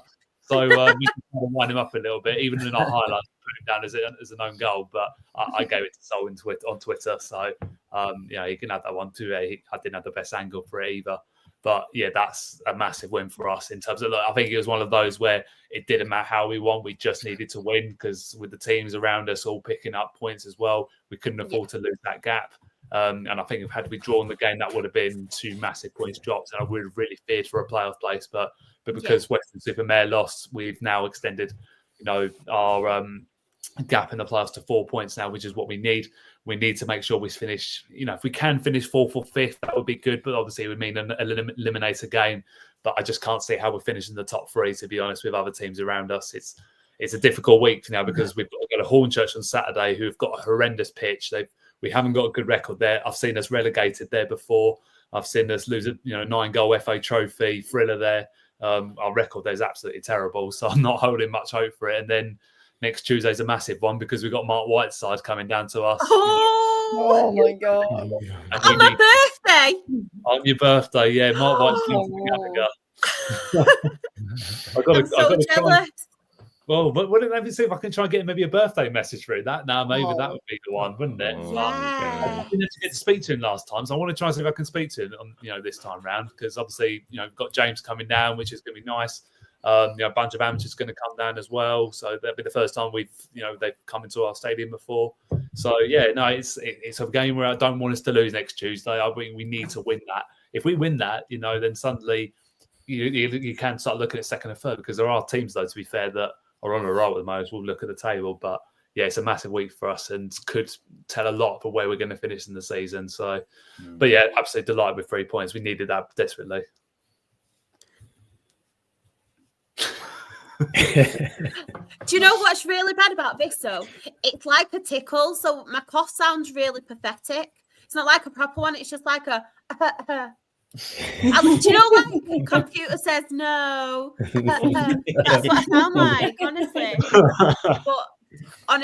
But Mark White, I love him. I don't know if I'll love him by the next Tuesday, I'll tell you then. So he winds us up or not. I even entered a competition to win his coat. Not going to lie. I don't know who won it in the end, actually. They didn't say who won it. It wasn't me. It wasn't me. Jamie's back. He's put, I'm already fed up at work. Long way for me. Boo. We'll keep you company for a little bit, though. Yeah. We're still here. We're still going strong. I know. National League South. Ben or Lee, anyone want to speak about National League, Sam? Yeah, I'll speak a little bit because I actually don't live far from Worthing. Yes. So yeah, to see, I mean, it's really interesting the way the league has played out this season, because if a team gets a couple of wins together, you don't really know who's going to get that top automatic spot. I think Dorking are there at the moment. Yeah. So I mean, it's mental, isn't it? Yeah, I mean, Worthing are a point, Truro 2 points. It's anyone's league to win. It only takes Dorking to lose a game, and then the rest of the clubs to pick a win up or pick a draw up, and it's wide open again, literally from where Maidstone are up to the top. It's a crazy league this season. It really is. We're still not going to win the league, though. But, I mean, I was there last season when Worthing played Maidstone. Yeah, the semi-final. The semi-final, Ollie Pearce scored that last-minute goal. Had to remind me, didn't Yeah, and I mean, Ollie just the scenes then, and it was mad. And then obviously, yeah, Worthing went and lost in the final, but it is anyone's league this season. Yeah. I think, to be honest, I think it has got to the point now where, because I've seen enough of the league now, I do start to think where it's going to go. And I think it is between Dorking and Worthing for the title. I think Bourne would have dropped far too many points in recent weeks. Obviously, they lost on Tuesday at Truro City, a game they couldn't really lose. I mean, you wouldn't rule Truro out of it because they have gone under the radar again. Like, they were starting to slip further down towards the playoff pecking order, but now suddenly they're only, a couple of points now off the top. And I've seen Worthing's still got a game in hand, but I certainly wouldn't rule them out of it at the moment because they're under absolutely no pressure, Truro. I mean, I think with the fact they've got John Askey there, then he'll probably have putting the pressure then think, look, we need to make the playoffs. Yeah. But I'm sure in a million years their supporters wouldn't have been dreaming being in a title race with nearly 10 games to go now. And they were, to pick up a great win on Saturday against Cheshire. I think they went 3-4-0 up. They scored 2 quick fire goals. They did, True. I mean, because I was obviously watching the Mason game 0-0, and then suddenly 2 goal notifications come through with True, and I thought, that's 3 points for them already. Yeah. They're just ticking off the wins, and you've got to give their players a lot of credit. I think they're still a part-time side, and doing all that amount of travelling all across the country, and they don't take the biggest amount of support with them. And it's like, sometimes they've probably got to motivate themselves a little bit. And the way they are playing at the moment, they're so effective in what they do. They're very well organised. They're very well drilled. And, they've got a lot of players there that are passionate about the club and really want them to succeed. And if they were to get into the National League, it'd be a massive step up for them. But with a manager, John Askey, who's actually won the National League himself, with Macclesfield, you wouldn't put it past him not to do well. But yeah, it is still anyone, at least I think it is anyone's game still. It is still too tight to call because, like I say, all it takes is a couple of wins from somewhere, and then suddenly I change my mind again. But I just feel with the leagues going, Worthing are just finding ways to win all the time. They managed to do it on Tuesday. They were pegged back for 2 minutes against Bath, and then Danny Cashman scored a goal, which I saw in his Twitter, he dedicated to his mum, which was lovely actually. And Cashman's gone off a bit of off the boil a little bit recently. I haven't seen him scoring as many goals as he has done in recent months, but he's still been massive for them. And I tell you what, actually, in terms of the Saturday games, massive scenes at Plainmoor. There were talk again, but I don't know what's going on with them. They are the king of bottle jobs at the moment because they keep going 2 goals. They can't get the game out. They were 2-0 up with Bournemouth. I think with 10 minutes to go, conceded, and then I think conceded 98th minute. Again. They just concede far too many late goals, and that's what's costing them at the moment. They did it even against us. They go with 15 minutes to go. I don't know what it is about them. I don't know if it's a pressure thing, or it's a mentality thing. But the manager can't. Paul Woodson can't seem to put a finger on it at the moment. And again, eventually, that's what I said. That's what's going to cost Torquay. I just don't think they've got enough to win the league. They'll probably be in the playoffs with us. I would have thought if we're still in there, but I don't fancy their chance of going up this year. I just don't think they're quite ready for it yet. No, not at all. No. That really made me laugh up then. It really made me laugh. Just quickly going to the chat, Graham has put Western had a Western. Thank God. Luke put Weymouth versus Hornchurch. Chris put 6-goal thriller at Weymouth. And Graham put Welling with the Desmond. We'll quickly go as well to the midweek games. Any standouts or anyone wants to speak about? I mean, I'm worried now because obviously Hornchurch will be coming to the game on Saturday on the back of a great win against Farnborough, because Farnborough have sort of hit form again recently. They were very much slipping. A lot of their fans were sort of thinking, look, I think they've had their success at the start of the season and now suddenly it's probably going to be a mid-table finish. But they've given themselves an outside chance of the playoffs, and Hornchurch have obviously put that to bed very quickly. I mean, look, I did say Hornchurch are quite capable of picking up scalps in this league. You know, they've done it a couple of times already to some of the bigger teams, and they're not an easy side to play against. They've got a lot of experience. They've got a manager that knows this level and the level above really well. And I still wouldn't. I mean, they're in the top half now. And again, they're not impossible not to make the playoffs now. I think it's very unlikely. But if they win against us on Saturday, you know, then again it may well change again. But yeah, I'm a bit worried about Saturday, to be honest with them. They're one of those awkward sides that we beat them earlier in the season. We were convincing enough, but at their ground, it's a completely different ball game, and that's what's been key for them this year, because they know how to play on that pitch. If you saw the after effects of their pitch the other day, I think it was against Enfield. I think I was watching, and their pitch was cut up so badly, and I'm like, if it's like that on Saturday, it's going to be a long afternoon. Put it that way, but yeah, I think that's probably maybe the stand-up. But then again, Truro's win against Bournemouth is probably the key one in terms of that's probably what's given me them hope that they could win this league. Again, Bournemouth have dropped far too many points now, and Luke Garrett's probably going to settle the playoffs. Yeah, they're struggling, aren't they, at the minute? They've really got a football.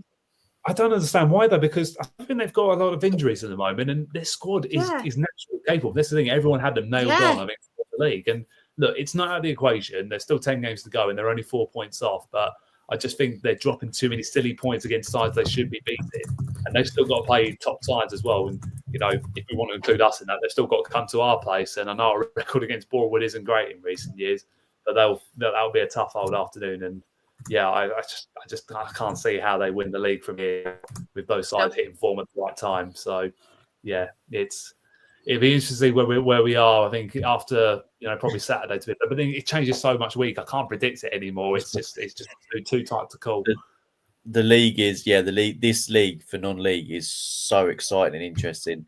And just looking at the league there, looking at Worthing's goal difference compared to the rest of the teams in that top 7 is shocking. Yeah.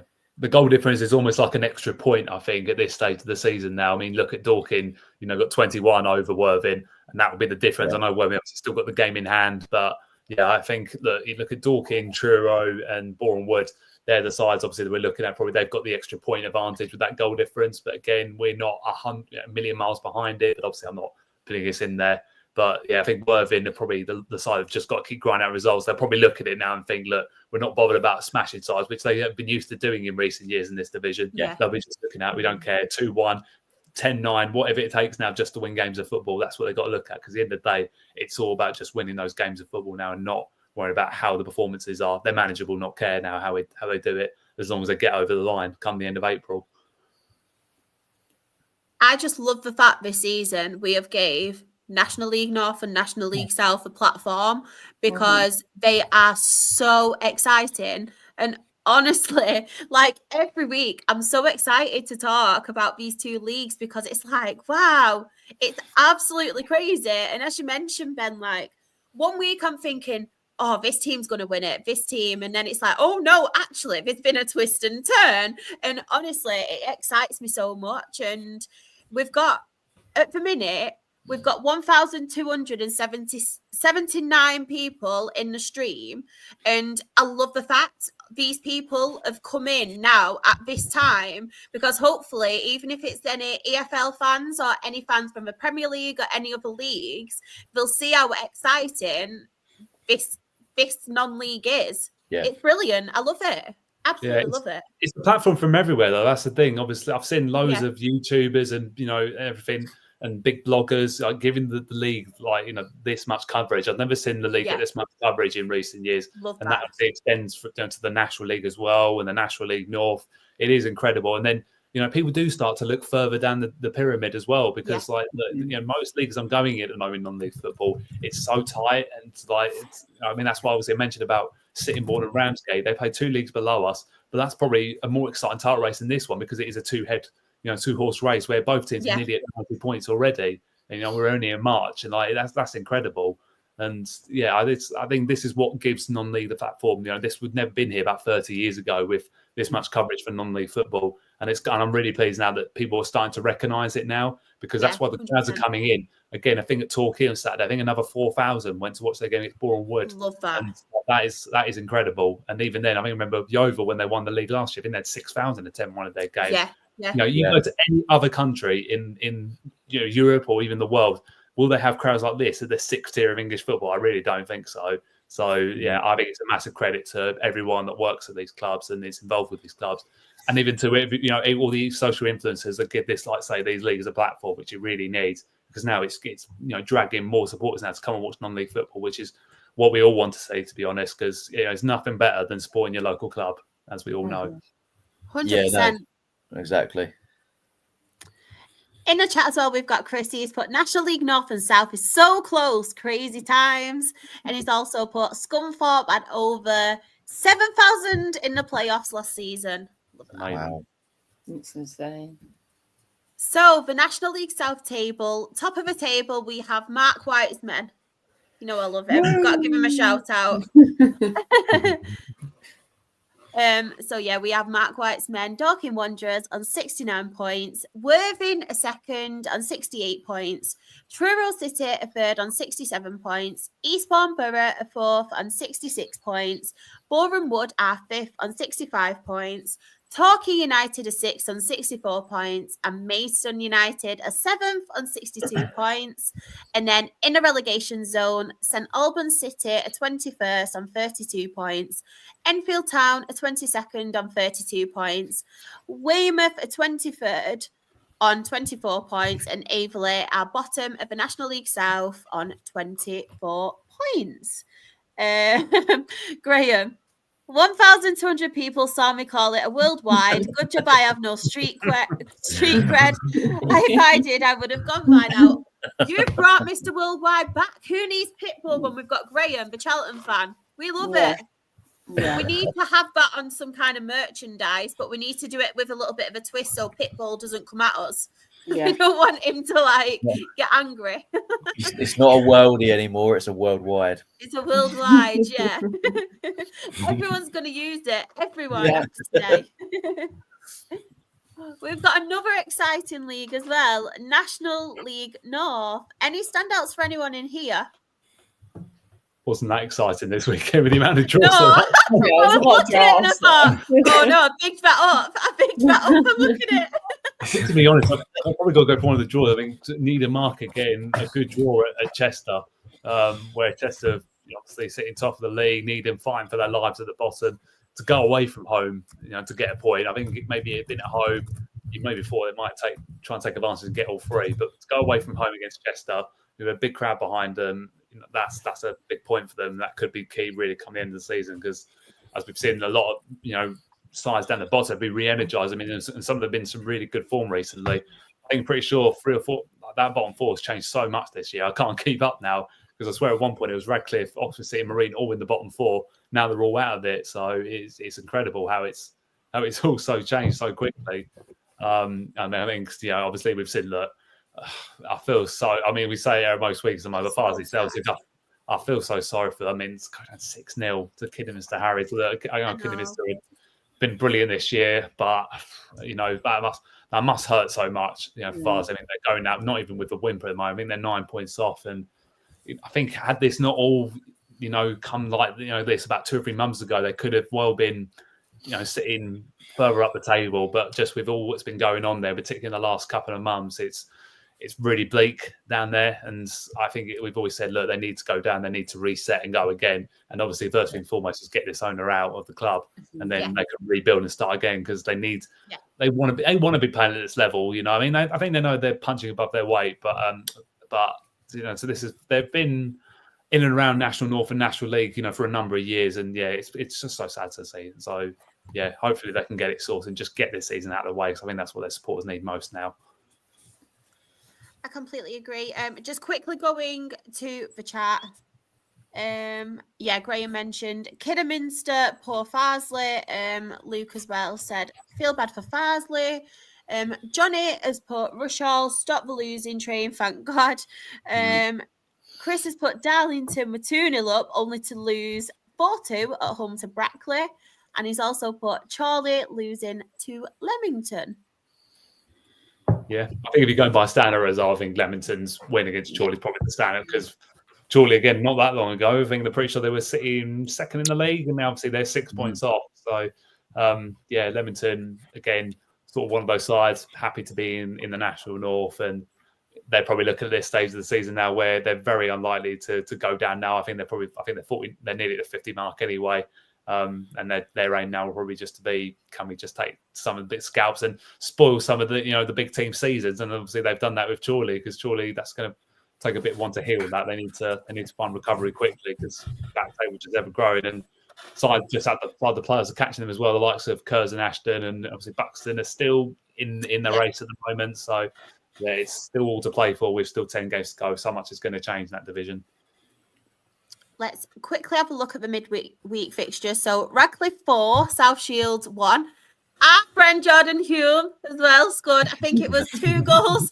We class him as a friend now because we're in the same category as him at the FCAs. So obviously he's a friend, and I got a selfie with him.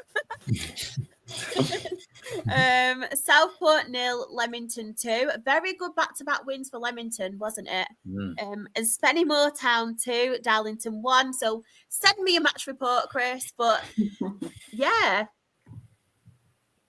good result for obviously Radcliffe, as we mentioned. They're really, really putting a good run together now, aren't they? Yeah, I think another 3 wins, maybe a couple of draws, that should see him to staying up in the division now. And it just be, as I said, it'd be an incredible achievement for a club of their size. But again, as I say, the management, I know this level well. They've done it obviously with Chester and Salford, so they know what's expected and how tough that league is. And fair play to them, because a lot of people would have written them off about 2 or 3 months ago, and now look at them. Like I said, their run has been exceptional. And to be fair as well, I think you've got to give credit to Spennymoor to follow up obviously after all the highs of Saturday against Sutton. To come back down to Tuesday night, National North, to get a 2-1 win and keep a really, what's been a very good run for them recently.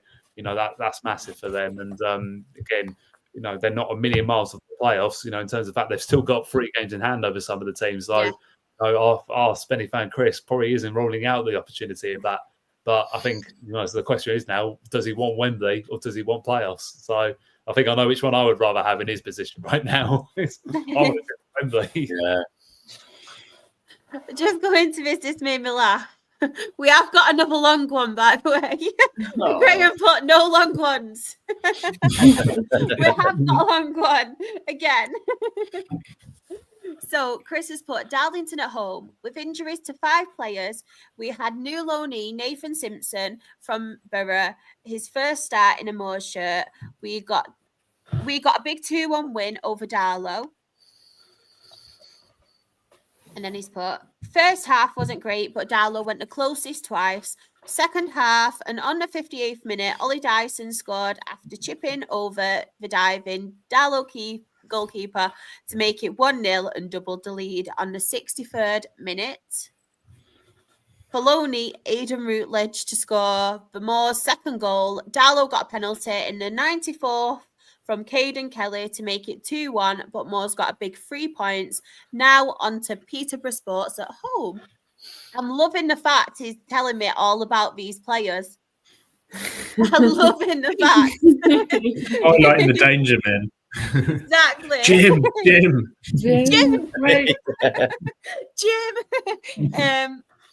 Lucas put Aidan Routledge, baby. No, it's Devante Rodney, baby. I can't sing that. I'm just so used to singing Devante Rodney, baby. I'm sorry, Luke. He also put Chris. He's put, Luke, have you seen how Aidan scored his goal? Lucas put, great finish it was. And he's put, both. I'm greedy, Ben. He wants both of them. That's fair enough. I think we'd all be saying that. Every time I hear Darlow in my head, I hear it in an Australian accent. Definitely not coming from me, that though. I could not sound Australian at all with my northern accent. Don't even think I could put one on. But yeah, National League North table. So top of the table, we have Chester on 67 points. Brackley Town is second on 67 points. Scunthorpe United are third on 66 points. Hereford are fourth on 63 points. Chorley are fifth on 61 points. Kidderminster are sixth on 60 points. Kings Lynn Town are seventh on 59 points. Just a quick mention to Kings Lynn Town as well. One of our defenders, Finley Armstrong, has extended his loan for another month, so that's great. Obviously, experience for him there. Seems to be doing pretty well as well. And in the relegation zone, we have Needham Market with 21st on 33 points. Poor Ant. Poor Ant. Warrington Town are 22nd on 27 points. Rushall Olympic are 23rd on 27 points. And Farsley Celtic, unfortunately, are bottom of the National League North on 26 points. National League. Get ready, Luke. I'll let you have some joy first, if you can call it joy. But yeah, we have Braintree Town 1, Eastleigh 0, Dagenham and Redbridge 1, Boston United 3. Very good win for Boston. Ebbsfleet 2, Tamworth 3, Forest Green Rovers 2, Maidenhead 0, Hartlepool 0, York City 1, Oldham Athletic 0, Barnet 3. Sorry. Do you know what as well, right? I have. It's really lovely as well. There's a few Oldham fans that actually watched this podcast, and I love the banter between, like, obviously us and them. And I think I mentioned it while I was actually live on here last week. An Oldham fan actually messaged me and said, what a great show for a Rochdale fan I do on here. So I just wanted to give some love. And yeah, it's all banter. It is all banter. Yeovil Town 2, Southend United 2, Gateshead 1, and AFC Fylde 1. I just wanted to show you, I don't know if any of you saw it, but I came across this stat. So Barnet's last 5 fixtures, they beat Yeovil 5-0, Oldham 3-0, Rochdale 4-0, York City 3-1, and Solihull Moors 3-1 as well. So that is a 9, 10, 11, 12, 13, 14, 15, 16, 17, 18 goals in 5 games. Wow. That's crazy. That's brilliant, that, isn't it? They're not messing about. No. Are we all in agreement that Barnet are going automatic this year? Yeah. I think so, yeah. Yeah. Tough drop off, isn't it? It's not. Yeah. I know, obviously, we shouldn't really, because there's still a long way to go, but I just can't see anyone else coming back, and I can't see Barnet going into any free fall anytime soon. I just think they are so strong at the moment. Not the consistency. When you look at the other sides that are behind, like you look at the last 5 games, York and Forest Green. York have got 2 wins. Forest Green have got 1 out. That's not the kind of. It's not like there's someone coming like a steam train at them either, is it? So I can just see that lead's just going to keep extending, isn't it, rather than decreasing. Yeah, definitely. Chris has put Barnet are on fire. Yeah. Just go back now, obviously, to Saturday's games. Is there any standouts for anyone before I do read out Luke's match report? Obviously, I think that you've already mentioned, Charles. I think Boston's win at Dagenham in terms of the fact that it just about keeps their head above water for now. I think it is sort of delaying the inevitable. But then again, they have got a couple of games in hand, but I still can't see how they get out of the situation they're in at the moment. But Dagenham really getting, to be fair, I didn't realise actually how bad it was for Dagenham, because especially when you consider the FA Cup run they've had as well. And obviously the sack of Ben Strevens as well. And I think there's been a lot of stuff that's gone on behind the scenes at Dagenham, which I think one of their players, or former players, might have alluded to. I think it was Junior Moraes, potentially. Someone definitely mentioned something that it's not going well. And if they slip into the National League South, that's a massive downfall for that football club, for where they were. I mean, I'm even thinking, not that long ago, in my lifetime anyway, that they were League One and now they could be dropping to National South. And, it'd be unthinkable for a club of their size, to be honest. If you're looking at the stadium, it'd be one of the biggest stadiums in our division. So, they've got a hell of a last 10, 11 games to be playing here, and they've got to fight for their lives, because you can't be dropping points at home to the likes of Boston. That's going to kick their fans in the teeth. That is. So, yeah, that'd probably be the standout, I would say, on that Saturday. Just on, obviously, us talking about near the bottom of the National League, I didn't realise Aldershot and Woking as well. You consider they are now through to the FA Trophy semi-final, but look at them. Yeah. They're not far off the drop, both teams, are they? Yeah. So if you look, Aldershot have put in a bit of a run as well. Like they've got 2 wins and a draw. They'd be like real in trouble. I mean, they still are in trouble. Don't get me wrong, but like a little run to kind of put a bit of pace. It's it's crazy, isn't it? There'll be, and it may be that's a worry, isn't it? I say it's not a worry because they're in the semi-final, but it's a big distraction with a lot going on in their league form. So could be a worry, but recent form's good. So that's a hard thing to balance as well, because at the end of the day, their players, I think some of them I know full well. I mean, Jack Barham, for example, Aldershot, I know he's never played at Wembley before, and he must have that on his mind now, especially the fact like it's a local derby as well. Aldershot Woking, I dare say that will be a sellout there. It will. I mean, it's always, big crowds with those games, but particularly when it's a place at Wembley, it's like, will they have their minds on that? And you couldn't blame them for it, but at the same time, you think, look, the bigger picture is Aldershot or Woking cannot fall out of this division because particularly Aldershot, that would be a big disaster for them, for where they've been, where they've started to progress they were as a football club in the last couple of years. And it's just gone wrong for one reason. I think they've lost a couple of top players for them, particularly going forward. And I think to be fair, the bottom four stayed as it is. I think to be fair, that I probably wouldn't argue that because that was sort of the bottom four I would expect at the start of the season. But if one of the likes of Dagenham or Aldershot slip in there, I'd be massively shocked by that. Just quickly go into the chat. Graham made me laugh. Silver lining for Farsley. As bad as their season is, they're still not as bad as Ebbsfleet. I'd say that with a big smile on my face. I know. 3 games to go. They could be relegated the next 3 games. Just don't talk to me about Ebbsfleet. I have nightmares about Ebbsfleet. How many times have you been? I know. So embarrassing, isn't it? Lucas put, my highlight of my week is me unexpectedly going viral. I need to know more about this. Have you not seen it? He put a video out, didn't he? Yeah. It was the Blind Spartans fan, that had brought the whole team together, and that had a big chat because obviously Blind Spartans are bottom of their league at the moment. Yeah. And, the fan was having a passionate, I wouldn't say I guess they rant towards the players, but I think it was more to try and get players on side a little bit. It was really interesting to listen, actually. Although I couldn't hear most of it because there was some guy in the background having a clap. I was like trying to hear what he was. He was having a clap. He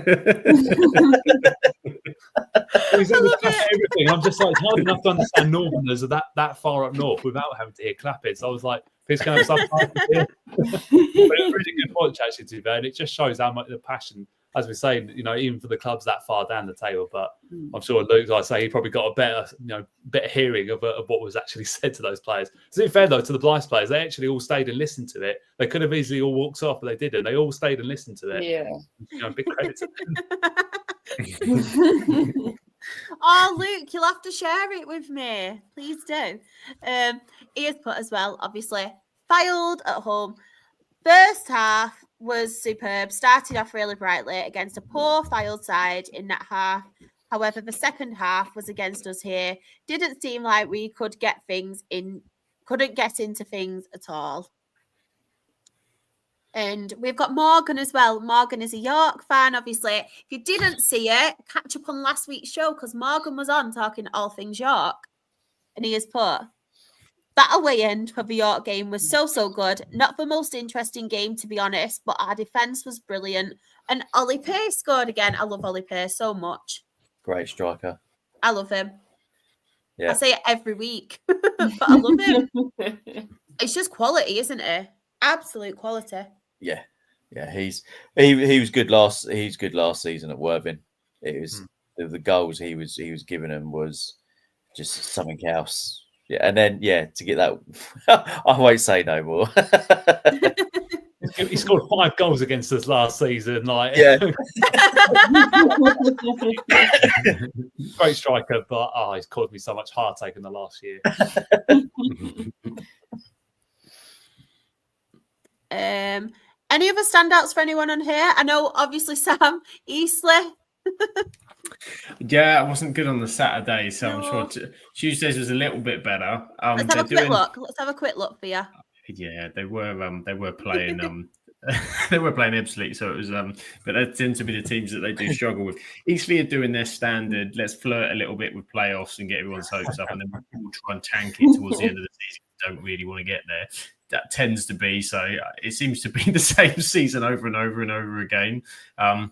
The only thing for them is they played a few more games than those around them, but Paul McCullum came off the bench for a 2-minute cameo at the weekend, but he's been out since January and had a bit of a struggle towards the back end last season. So he's only got 8 goals so far this season, very much from the early part. But if they can get him fit, that's that's the one thing you can kind of say that could be a real difference maker. But as usual, I mean, it's this time of season, Eastleigh love a draw. So this back end of the season, they love a good draw, which will just see them sort of tinker out. I think, unfortunately, will be the case. But they're not a million miles away. So it's disappointing one at the weekend, having had a decent run recently. But the win over Ebbsfleet, well, it keeps them there. That's all they can do. So there's not that hot shot. God. Has a Chegwell been playing at all, Sam, off each ring? I know he played for us, and I think he's on loan from Oldham at the minute. Yeah, I think he's played a little bit. Yeah. I think he's been in and out of the side of the tab. That's just typical of Chegwell, bless him. I mean, they've gone through a bit of a funny patch because there was a couple of games where a guy I work with went down a couple of weeks ago and just said it's just they were playing a real kind of. There was not a lot of desire, you see, in terms of chucking stuff at it. Do you know what I mean? Late on, when you got a game that's kind of dripping out or whatever, they're letting games kind of drift, and it's just there wasn't that desire to say let's chuck the kitchen sink, and they're still trying to just kind of sort of plod rather than going at it, which makes you wonder whether there is that kind of real belief. But say that recent form's been a little bit better. So, but I every time this sort of everyone's going, maybe they can make playoffs and maybe they can't. And in 3 weeks' time, they'll be 9 points off. They never get within that one game. Do you know what I mean? You're like, there's one win and they'll be in there. There's always it's just 4 points or 5 points, and then that suddenly becomes 8, and the season will be done. So. I didn't know that. That'll be why he's not been in the team. No. Luke knows. At least Luke knows. Sean has put as well, Shah mentioning about a long one, and now Ben mentions about clap. No wonder this is the lower league ramble.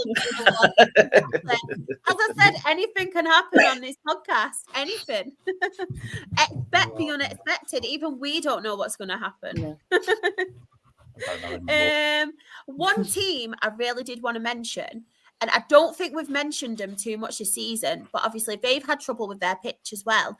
But Halifax seems to be putting a great run together, pulling off some really good results, and obviously beating Forest Green Rovers. That's a very, very good result for them. They are 6th, obviously, in the table, 56 points. But I think that's really good for them because I feel like with their situation, it's been very much like us. So they've been very much stop-start. But yeah, picking up some really good results, Halifax. Very good. Any other standouts for anyone? I mean, Barnet, 5-0. Standout, yes, 5 goals, but it's Barnet at the end of the day. Yeah. Just expecting it now, aren't we? Yeah. You all know what the standout result is, Shah, and obviously you're going to allude to that one in a second. I think, to be fair, I would have given that one a show anyway, considering obviously recent form for Rochdale. So I know that's a big win, that, which obviously I'm sure you're going to be absolutely loving your moment right here. A little bit. I'll wait for Luke. I'll be very nice. I'll wait for Luke's match report and then I'll add on it. Maidenhead as well. Maidenhead United 3, Braintree Town 3. I mean, 6 goals. Definitely got the money's worth, didn't they? AFC Fylde as well, getting a win against Hartlepool. I think that's a fantastic result for them. And obviously, as we see there, they are out of the relegation zone now. Mm-hmm. So that's obviously brilliant for them. Tamworth for Wealdstone. one. You know what's going to happen? No, we've got Wilston on Saturday. You know what's going to happen against these teams? I'm not going to be happy, am I? Come next week. You know what, though? I think Tamworth deserve actually quite a lot of credit because obviously they're one of those sides. Like, obviously we were talking about Leighton Orient earlier, we've fallen into their FA Cup run. Tamworth could have easily just said, "Look, that was our big day in the sun against Spurs. Like that's it now for us." Yeah. The fact they've kicked on as a part-time side, in that division, they're pretty much like say one win away now from securing their place in the National League for next season, which their size is a fantastic achievement for them. They've had the season of their lives. I mean, it's been brilliant the last couple of years for their supporters with, I think it's back-to-back promotions and, now to be almost staying, certain of staying in this division, absolutely incredible achievement for the management staff and all the supporters. And they fully deserve it, for what they've put into this year. And so that's the thing. What ways better to do than score 4 goals on a nice Tuesday night for them. So I'm really delighted for them. Just on, obviously, the Altrincham York game as well. Josh Stones scored an own goal.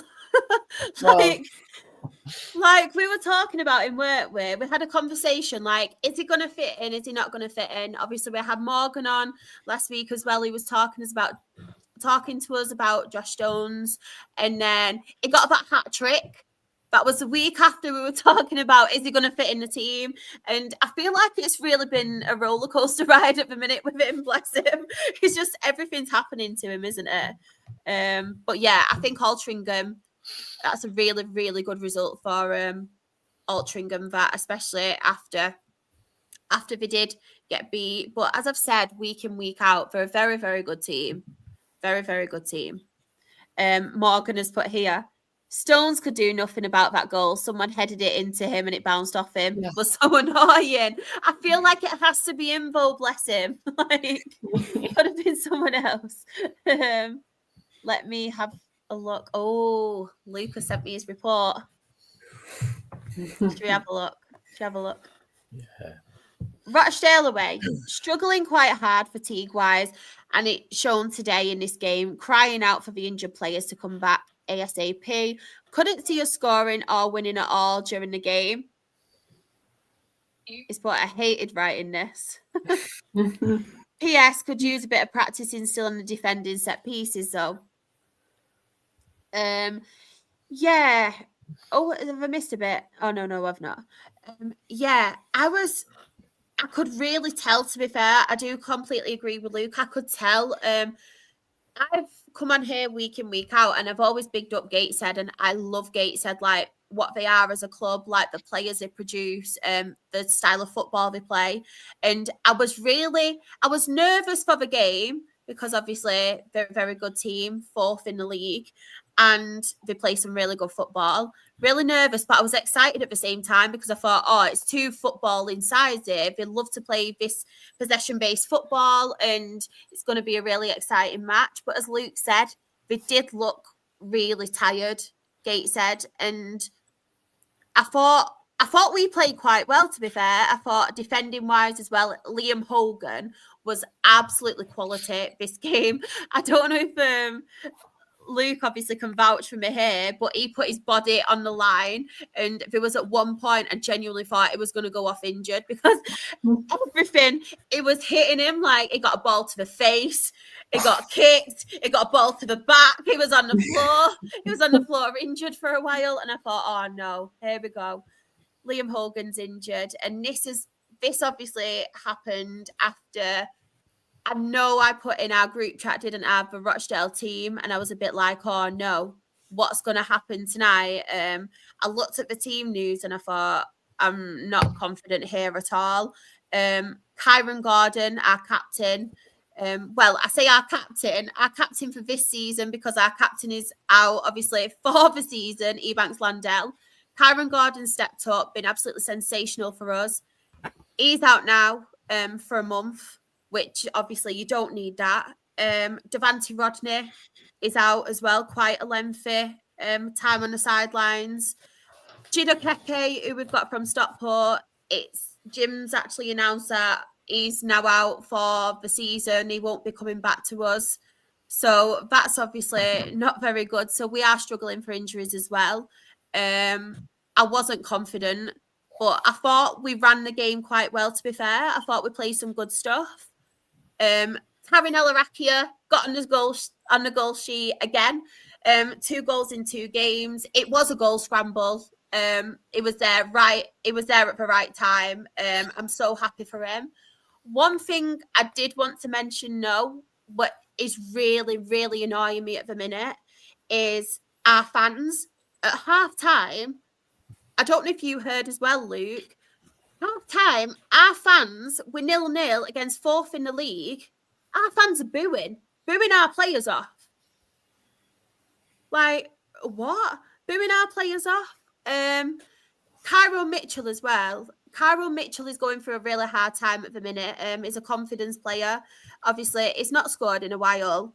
And we've brought in Jay Birds, obviously, on loan, another striker from Exeter. But with Jay Birds, we're having to manage his game time because he's just come back from injury. He's obviously not played many games for Exeter. So he is a little bit rusty. He obviously started the game against Altrincham. So we're rotating Cairo Mitchell.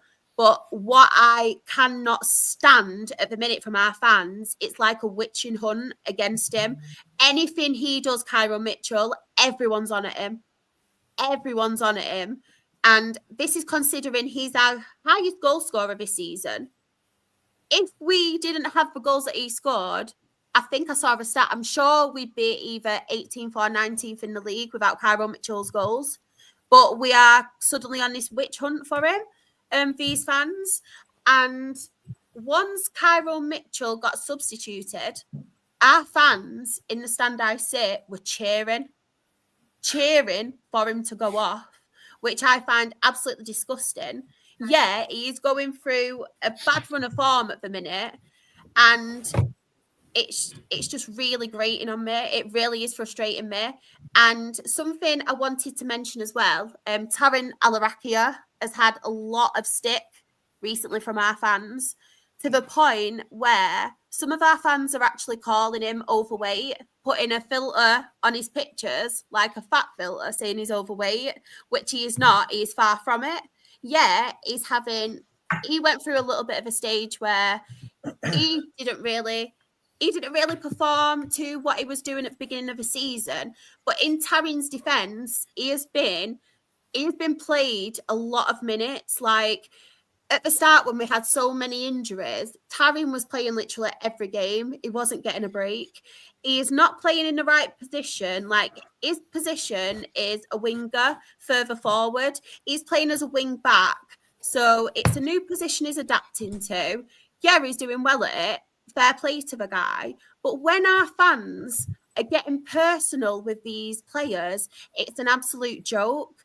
I get we pay money to support our team. I get I'm the kind of person, I respect people, and I think fans should be able to call out players' performances, teams' performances when they're not performing on the pitch.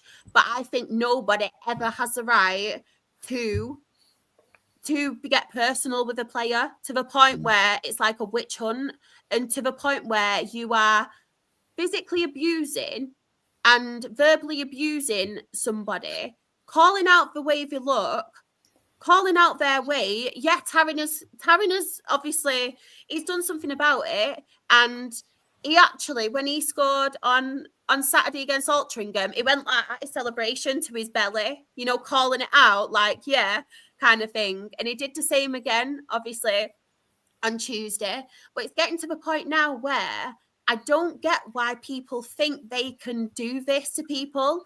Footballers are human beings as well. Like, yeah, call out a performance, call out somebody when they're not performing. Like, we all have the right to. We're all entitled to our opinions, but don't get personal, to the point where I genuinely felt sorry. I felt sorry for Taryn anyway, but Cairo Mitchell, like when you're cheering your leading goal scorer off because he's being substituted, like, get a grip. Everyone goes through bad form. It just really, really grates me. I'm sorry for my rant, but it got to the point where it's pathetic. You're booing your team at half time because they're 0-0 against 4th in the league. You then cheer off your striker who scored the most goals this season, kept you in this position. We're 10th, yeah.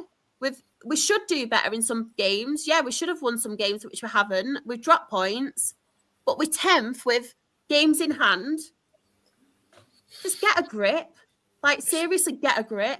And I know people will come at me at Twitter for this, and I don't care. I genuinely don't care. I'm not the type of person who will belittle someone's appearance or make someone feel so small. Like, these people have feelings as well. Do you not think these are the type of players as well?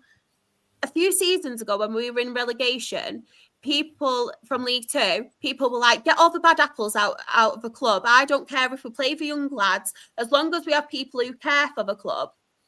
Cairo Mitchell last season was one of them players who was doing his best for the club, who maybe thought he wasn't going to get paid because we were moments away from going into liquidation.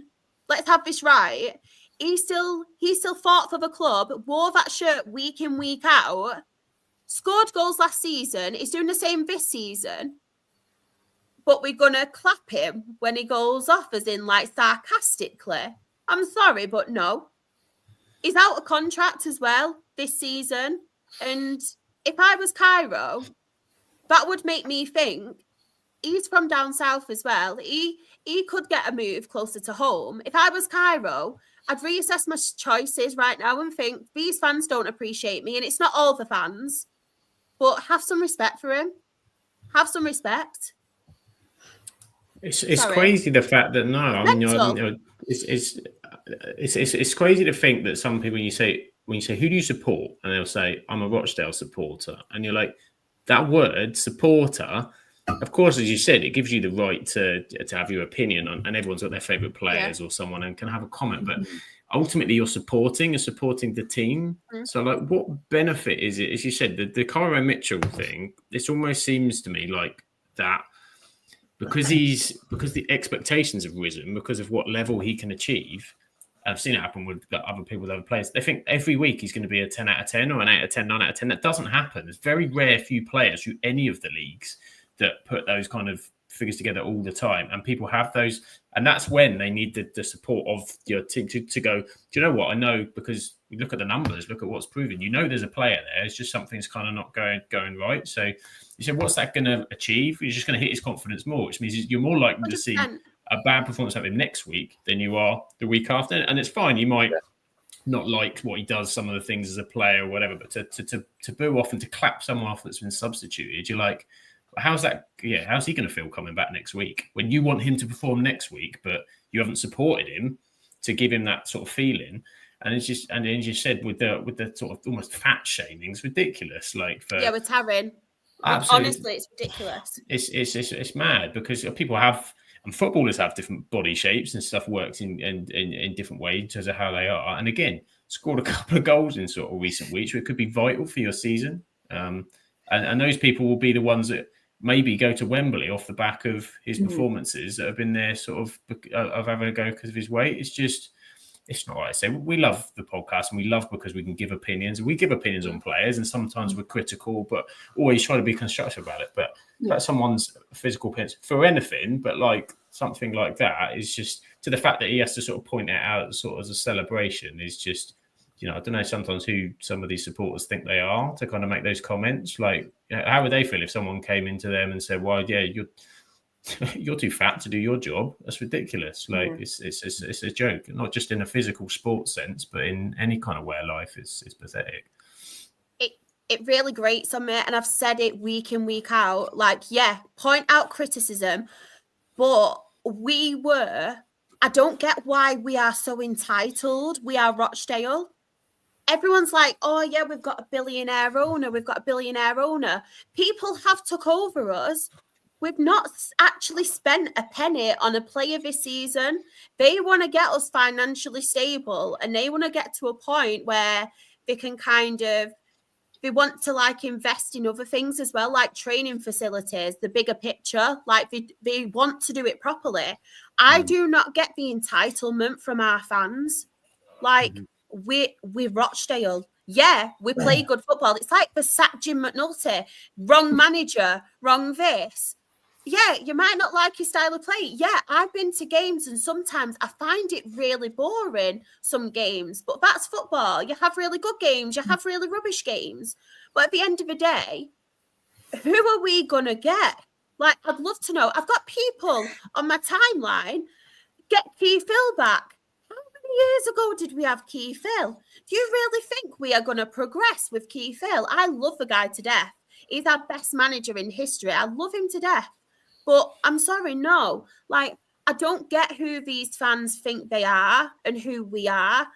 It just really grates on me. But I just wanted to come on and kind of have my say on, because obviously I've got the platform for the Alarakia and Cairo Mitchell situation, because these are two people, along with the rest of this team, I cannot come on here and say one of our players do not play for the badge, because every single person plays for the badge, whether obviously sometimes it doesn't work out, sometimes they have bad games, it's life at the end of the day.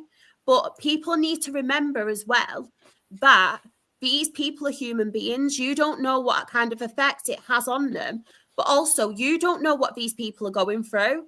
Like, footballers still have problems like all of us. Maybe something is, I'm not saying it is, by the way, maybe something is at the minute affecting one of these players or any of the players, like in any of these squads. But what I don't like is the fact that people can come out and feel like they, even though they are a fan, can come out and personally attack these players. That's one thing that I do not agree with whatsoever.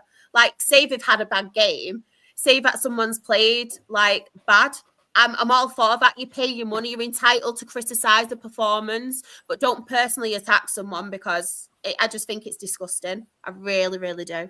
But you find a lot of time as well with some fans, and it's not like you said, it's not all fans. It's only a small group, but you find that small group are jealous as well of what that player is doing, or they never got to the position where they are, but that player 100%. has. Yeah.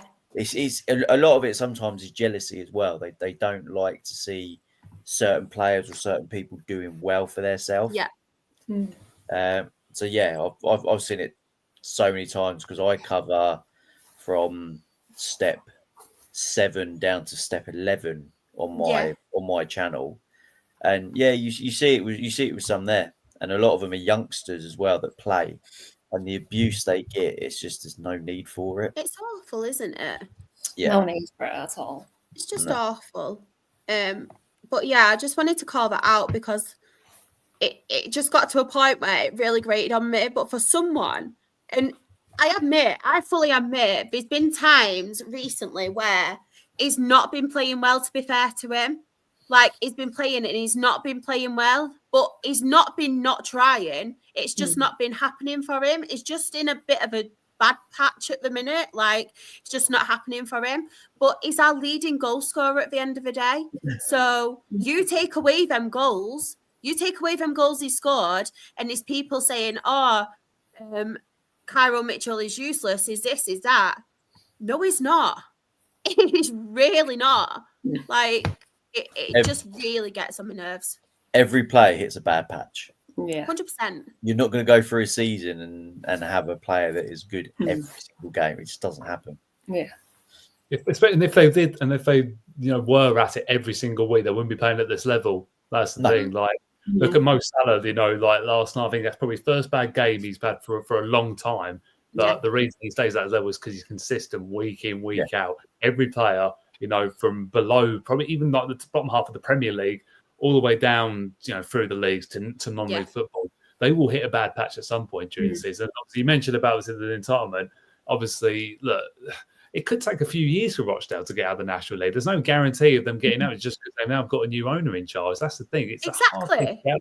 I mean, there's no question about it. Rochdale will get back into the Football League. It will happen, but it may not happen now. It might take a few years for it to build up, and that you've got to build, a squad very slowly. That's going to need to keep a good core of players. Like, it's a hard division to get up unless you've got the luxury of a Forest Green owner and that's can throw money at it, everything. Because the thing now Rochdale need to be is sustainable. Because not being sustainable means they go out of business, and obviously we nearly saw that last season. So exactly. You know, that's the thing I'd be looking at. I think, look, they should be grateful that they've still got football clubs to go and watch. And that's what frustrates me. Yeah. And the fact they're even in this position right now, you know, to be just outside players with still games in hand as well. There's still a big chance they can get in the playoff places. I really don't understand the frustration. Like you say, to be 0-0 at half time against a side that have been absolutely fantastic to watch this season in Gateshead, I'd be a bit embarrassed. Exactly. Honestly, I was absolutely fuming that they were booing. Like, this was before that whole thing happened with Cairo. I was absolutely fuming. It was like, why? It wasn't even the fact that we played bad. It wasn't even the fact of that. Yeah, we couldn't score. Don't get me wrong. We had our chances. We couldn't score. But I thought we actually played decent against Gateshead. I know Gateshead, like Luke said, were very fatigued and tired. But I really enjoyed our performance. I thought we actually played really well and controlled the game. Our midfield were absolutely brilliant. Harvey Gilmore, I don't know how he didn't win man of the match, to be fair. It was actually Ryan East, our other midfielder. How Harvey Gilmore didn't win man of the match. He was absolutely brilliant in midfield. But yeah, it's a sense of entitlement what does really great on me. But what actually annoys me as well is the fact, say that we did have a chance of going to Wembley, we got to the playoffs and we somehow went up. It's not going to happen. We're going to come straight back down again. Like, it's too soon. We need to stabilise ourselves. And I know people are getting ahead of ourselves. And a lot of these fans, this is what gets me as well. A lot of these fans, we've only seen, apart from the couple of seasons we've had the bad times, they've only really seen it under Keith Hill and those luxury moments. They've not really seen before Keith Hill and how bad we were at one point as well. Like, and the surviving and the being in League Two and things like that. They've only ever seen like the luxury moments. And I think that's why this bit of entitlement comes from, and the fact that they think we're this really big club, when in reality, this is our level. At the moment, we need to kind of find our level and come to grips with the fact that, yes, we were a League Two, League One team. League One, we were punching. League Two, yeah, we were a League One team. We were for several years. Everyone used to call it the Rochdale Division. But just be lucky that we've got a team and we're actually winning games in National League. We're actually competing. We've only got this, everyone. We've got Liam Hogan, who's 36, Ian Henderson, who's 40. Everyone else is under the age of 30. We've got quite a young team, obviously, apart from Ebanks Landell, but he's not played all season, our captain. But we've got a very, very young team. And a lot of these players have actually come from down south. So that's one thing we haven't had in a very long time. Like, we're actually attracting players, like, from down south and things. And that's massive for us because we've never really had that. And I just think we need to kind of, it's not all fans, don't get me wrong, but it's a lot of fans. I'd say it's more fans and I'd say it's majority fans that are kind of getting the back up now and hating on Cairo and kind of thinking we're better than what we are kind of thing. So I think we just need a little bit of a reality check. Yeah. I hope they're listening to this and they kind of see it as well. But yeah, I've been ranting for too long. And yeah, Kyle, that was a mega rant, but it was needed because it just annoys me. It really annoys me. So yeah, National League table, Barnet are top on 79 points. York City is second on 70 points. Forest Green Rovers are third on 67 points. Gateshead are fourth on 60 points. Oldham Athletic are fifth on 58 points. FC Halifax Town are sixth on 56 points.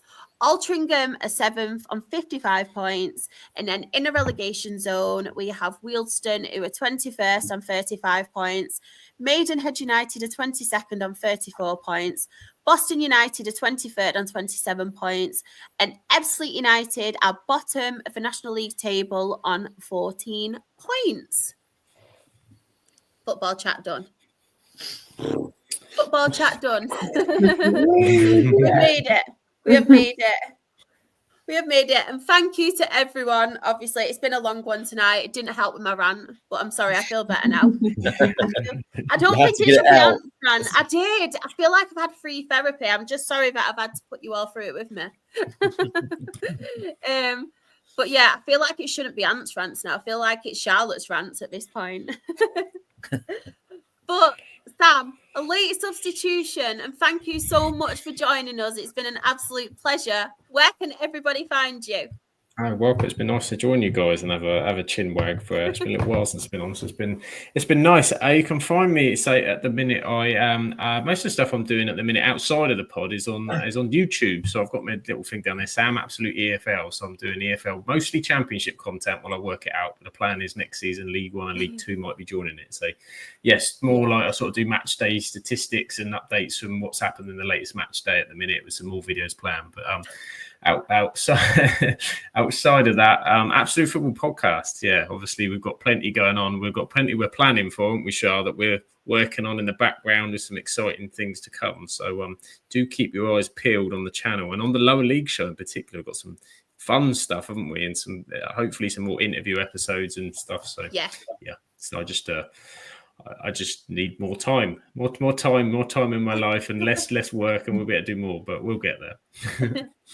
Ben, as well, you need to remind Mark White he agreed to come on this podcast. So you've got his phone number. You should. I'm not doing your dirty work. I'm only going to get you a birthday message, hopefully. Oh, honestly. You need to FaceTime me with him. Yeah. Please do. That'll be the best birthday present ever. I swear. I'll do what I can. I know. Thank you so much for joining us tonight. It's been an absolute pleasure. Where can everybody find you and all of your football content? No, I mean, thank you for inviting me on. It's been a pleasure to be here and speak to you all and everyone that's been messaging. But you can find me where it says my name is Football League Adventures on YouTube, where you'll see me going from National League right down to step 11 of the football pyramid every Saturday and Tuesday. And most of my socials are Football League Adventures. So that's where you will find me. Love that. Chris has said as well, you're welcome back on the podcast anytime. I was going to say that as well, but Chris, you've got Chris's permission. Wow, it's all I need. That worldwide strike. Ben, where can everybody find you? You can find me on Ben Stones FC1 on Twitter if you want to see all my crap tweets about Maidstone and me complaining about losing. And then there'll probably be a lot of ranting probably in the next week or so when we probably eventually lose back-to-back games. So no. Don't turn into me. We haven't had a Ben rant yet for quite some time, so maybe we need one next week. So I think we'll take it in turns week in, week out. Yeah. We've got to start going in a circle now. This is it. We'll need a name for each one. Yeah. Negative Nelly. I'll come back to you on that one. Jen, where can everyone find you? So I am Jen Hunt _ on TikTok, Instagram, Twitter, Blue Sky, everywhere, pretty much, to be honest. You can come see me probably cry Saturday when we get beat, but, you know, we go again.